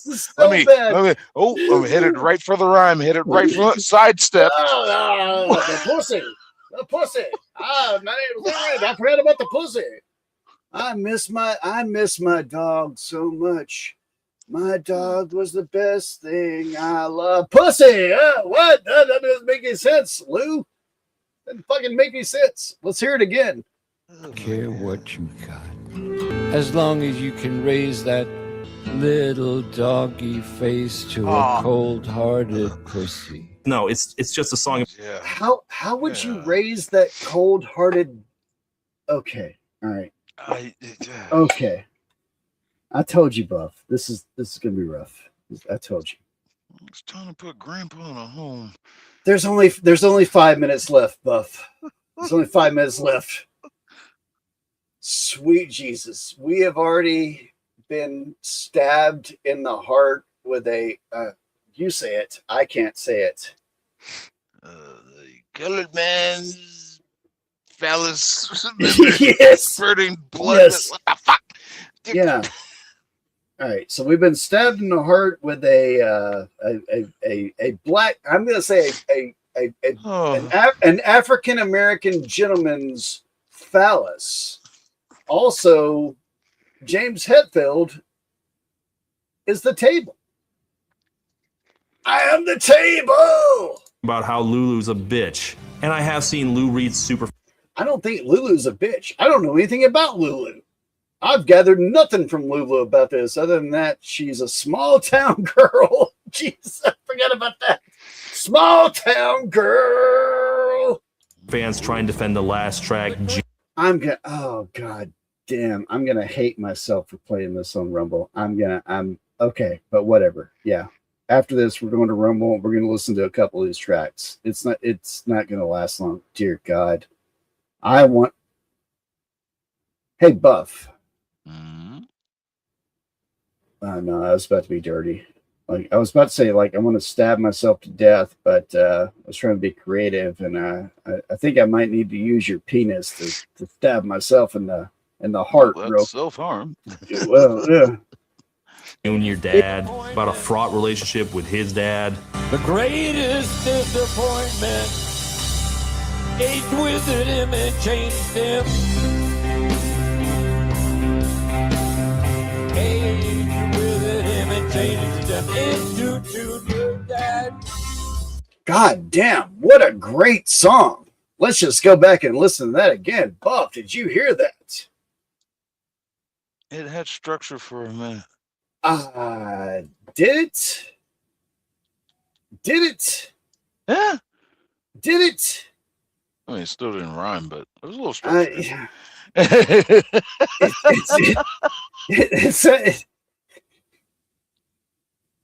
Oh my God, this is so you know, is it unironically funny or is it ironically funny? I don't know. Oh, that's a good one. It might be ironically funny because of like the stance that Lou Reed comes from. Yeah. And now he's with another kind of rebel rouser band. in quotation marks, and they come together, and this is what happened. Like, how ironic. Small time. Two wrongs don't make a right. Like, yeah. Oh my gosh. Okay. I All think right. they Let's, should have just, like, listening to all this. I really think they should have just, like, James Hetfield should have shut the fuck up and just let Lou Reed sing everything, and just like put the music behind him, put the metal music behind him, let him talk about irreverent. colored That man's blood that spewing. that might be the word. Irreverent might be the word. Hmm. Oh my god. Oh my god. Oh my god. All right. Let's finish this. Let's finish this. Can't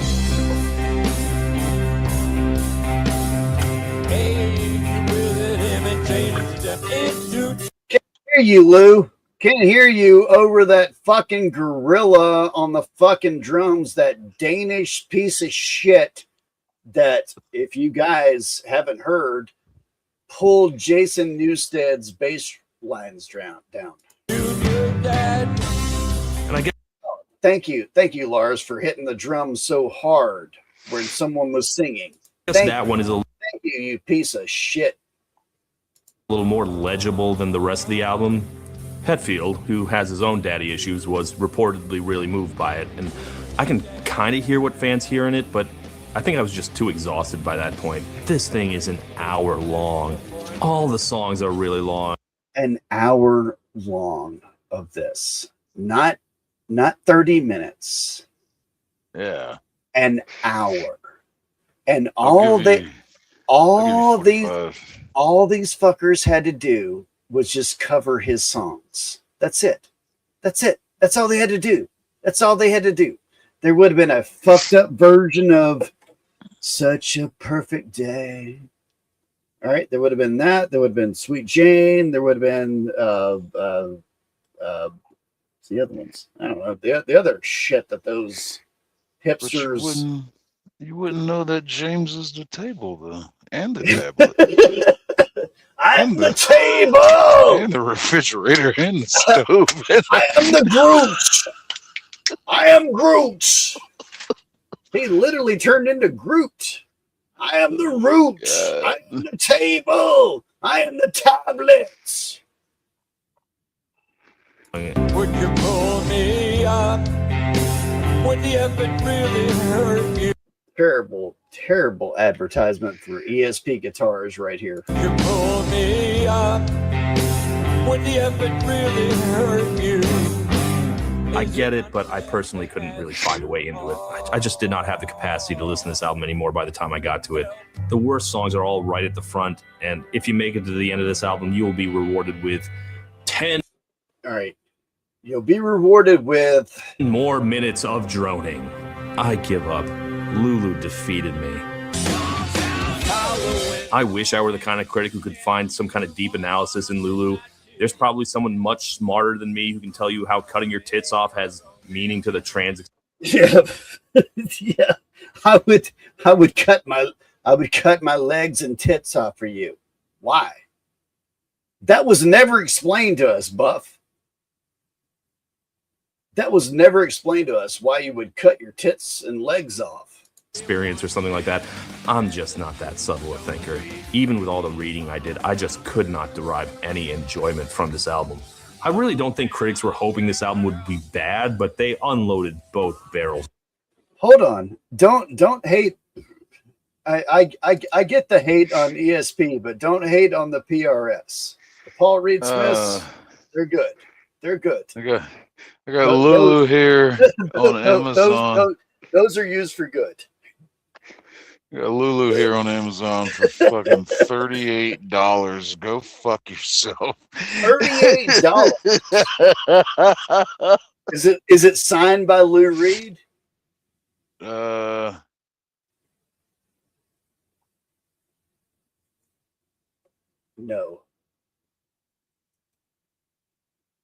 because Lou Reed didn't sign any of these albums. No. It's signed by Lars Ulrich. All of them are. All of them are. Every single copy is signed by Lars Ulrich, and it says, "I'm sorry for pulling the bass drum for pulling not bass drum, pulling the bass lines down, and Injustice for All." Go ahead, Buff. Sorry about that. It says Lulu by Metallica.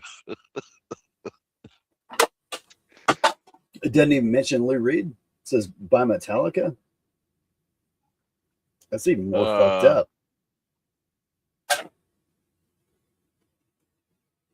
Oh, wait. Down here in description, it says Reed Lou and Metallica.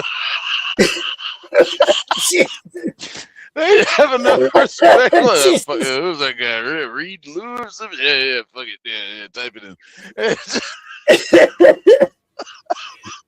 Evan says, I'm a fucking Fender guy unless it's acoustic, then it's Martin or maybe Taylor.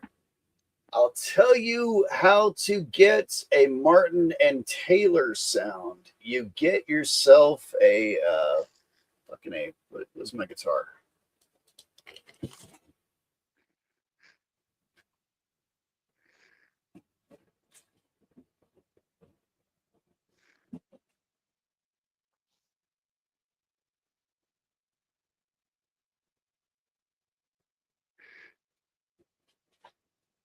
Oh, she gotta get a CSP.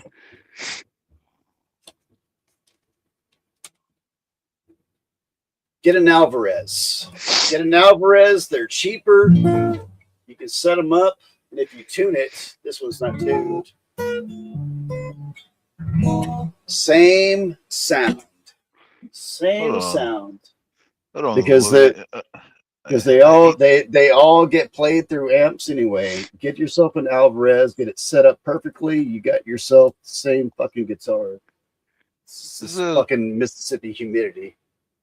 He says, I hate this guy. That side view blacked out. Are you CIA? No, you don't understand. This guy is highly hated for his takes on music because he is so fucking brutally honest.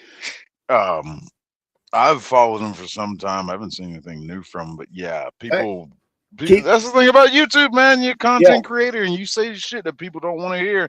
They try to dox you and come after you and shit. I got no problem with him. Keep talking for just a few more minutes. I gotta see if that sweet little racist killer wants back into the house, or if she's murdered another mouse.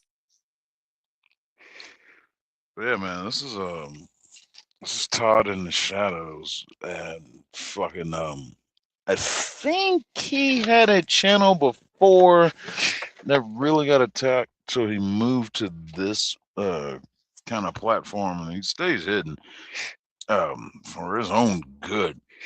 This dude is absolutely brutally honest about shit. How do you say the persona? That's what I say. But it's for good damn reason why he does it like this. Oh fucking good God! The copyrights and all the fucking bands have tried to come after his ass and shit. There's so much meticulousness that he has to put into this shit, not get hit. We got the same problem with fucking movie shit. Studios hate me. HBO is my favorite. HBO and Warner Brothers are my fucking biggest fans. They really love coming after me. Netflix is like, sometimes. Disney doesn't give a shit, seems like. Evans. There's a link if you want to come up, Evan. Evan says, you know what? You're the dude that could tell the monstrosity of a guitar by Fender. I'll send you the pic. If you have an email, Alvarez is solid for sure. Yeah, Alvarez is like Fender, like Taylor and Martin's what you buy when you have money. Hey, Buff, what the fuck you doing, Buff? Hey, Buff. Aren't you listening to me, Buff? What's up, Velcro? Did you kill something? God damn your breath. Get away from me, girl. Get away from me. Oh, sorry, Velcro. I had to step away, you racist mouse killing. Stop doing cat things. Whoa. She's getting ready for that fight with Crack Baby. Which I've got to find a way to get out of that bit. Either Velcro has to say that she's not fighting, or Crack Baby has to say that she's not fighting. I refuse to drop the bit unless one of them says it. And God damn it, it's got to be Crack Baby, because I don't know. I don't know what the fuck's going on.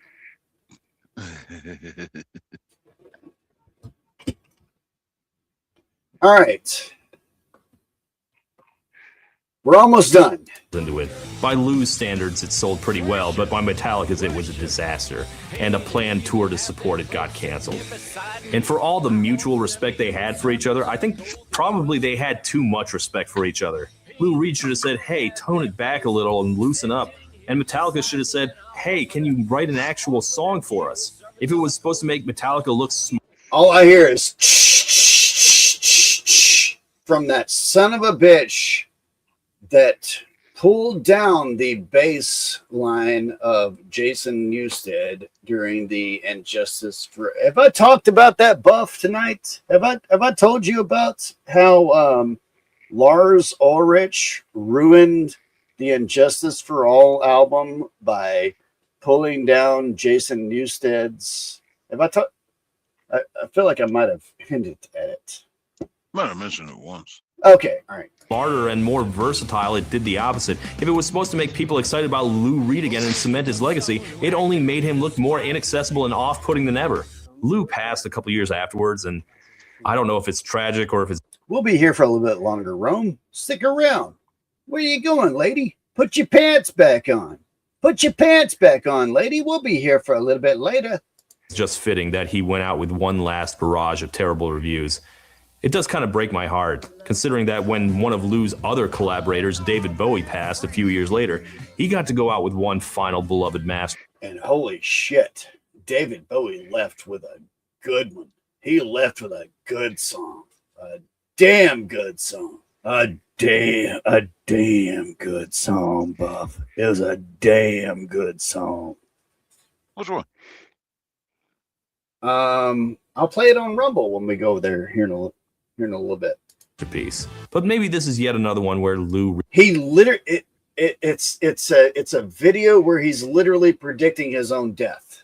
It's fucked up, and it's kind of Bowie-esque, but it's... I don't know. It's a good one. It's a good one. Reed was way ahead of everyone. Metallica still speaks very highly about working with Lou Reed, and they're still very proud. I bet they do. Yeah, because they got to work with Lou Reed, because they don't want to go like it was a piece of shit. It was a terrible experience. It was a piece of shit.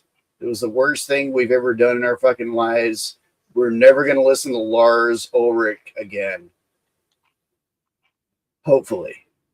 He's already had us cut down Jason Newsted's bass line. He had us cut our hair and put eyeliner on. What else did he do, Buff? What else did he do? He had them cut their hair, put on fur coats. Napster. That was the, oh my god! That when I was like, what the fuck are eyeliner and fur coats? Like, what the fuck am I? Are you fuckers English now? What's going on here? What the hell's going on? I thought we were greasy rockers. Like, got them featured in a South Park episode. Lulu. And despite the immediate backlash, Lulu always has had its fans and defenders, one of them being David Bowie himself. He said someday... Well, I mean, to be fair, he was dying of cancer, so... everyone would... He was probably hopped up on morphine. He was like, this sounds great. Stabbing somebody with a colored man's. Yeah. That sounds awesome. That sounds awesome. Catch up to it the same way they caught up to everything else. So what I'm saying is that even if most people couldn't find a way into it, the chance for a full critical reclamation of Lulu is still on the table. Cheers. The table. The table. I'm the table. What about the tablet? Small town girl. My God, I'm not reviewing anything but Sabrina Carpenter ever again. They broke the man. They broke Todd in the Shadows. He's never been heard of after this. We haven't heard shit from him after this. Well, that took way too much research, and it was a giant headache. But you know what isn't a giant headache? The streaming platform that supports this YouTube channel. And they've got some great videos like this one. South Park. Hey. Is it still a brilliant... Hey, you know what? You know what, Todd in the Shadows? You've gone through this. We're gonna watch your commercial. I don't think this is gonna be the same streaming platform, but let's watch it. Satire that takes down both sides? Or did it create a generation of lazy idiots and casual racists that led us directly to our current moment of crisis? Or maybe the truth is somewhere in the middle. You see, I learned something today. Well, my dear close personal friend Lindsay Ellis has a whole new video about South Park and its recent Pause. decision to become the... Yeah. Pause and go ahead and stop that.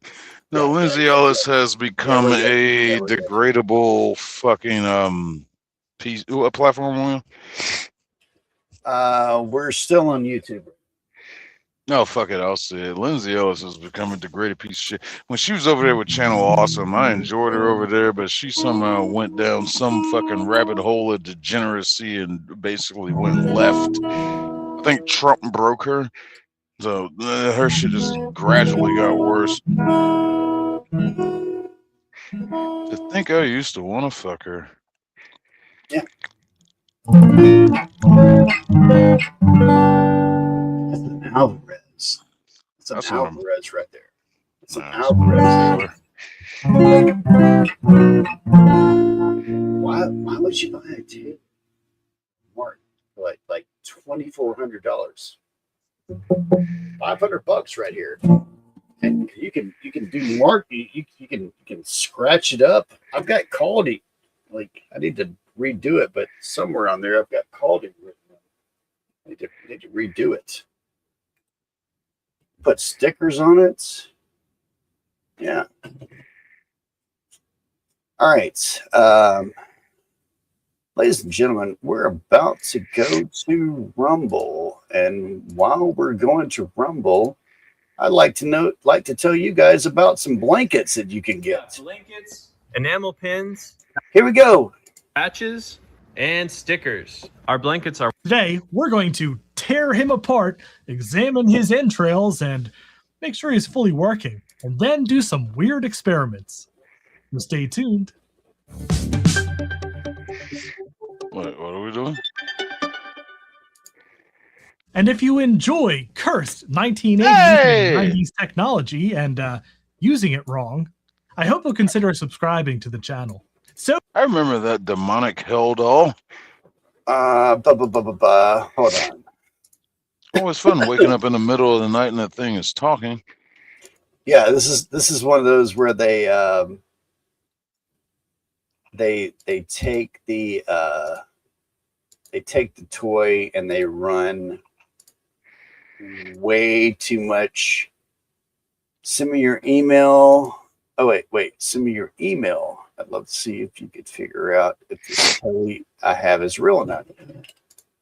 Okay, all right, yeah, I'll fucking put it down here. It's like I'm not a secret dude. Send it to right there, Evan.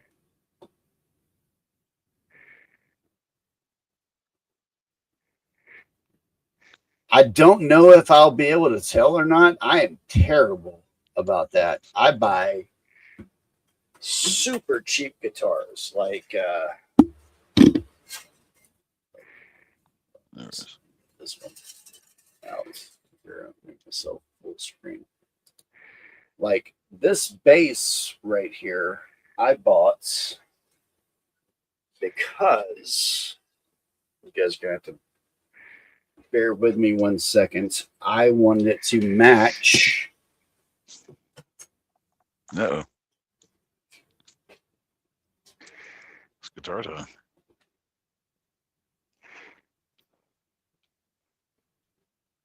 It's guitar talk with Cody. Where did he go? This guitar.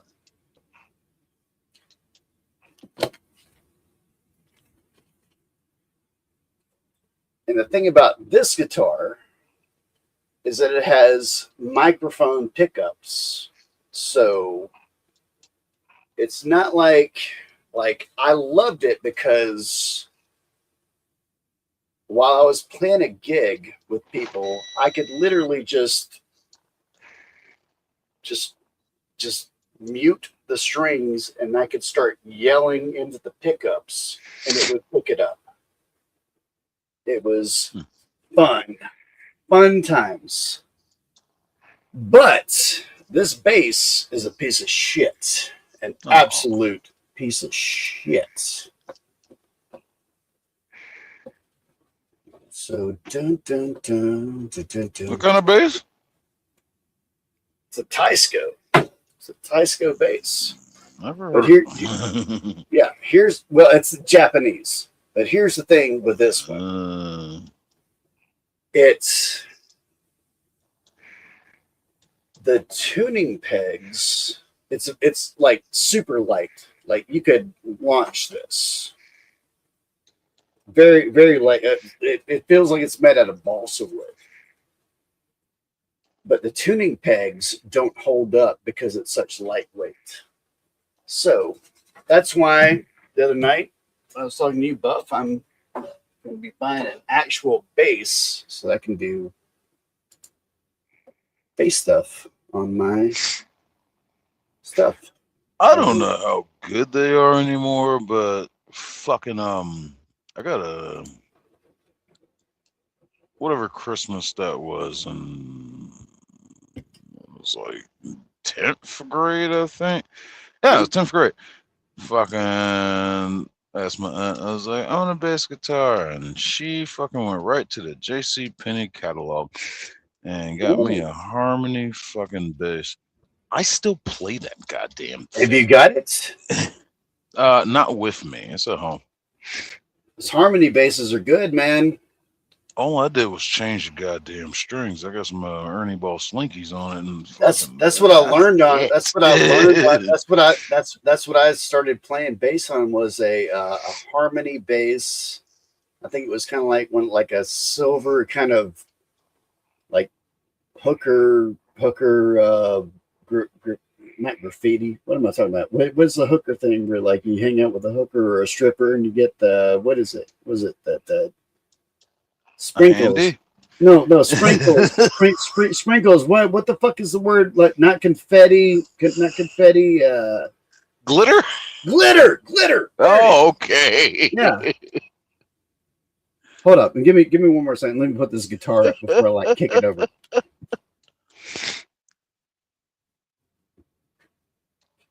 Oh my god. He's got a hooker guitar.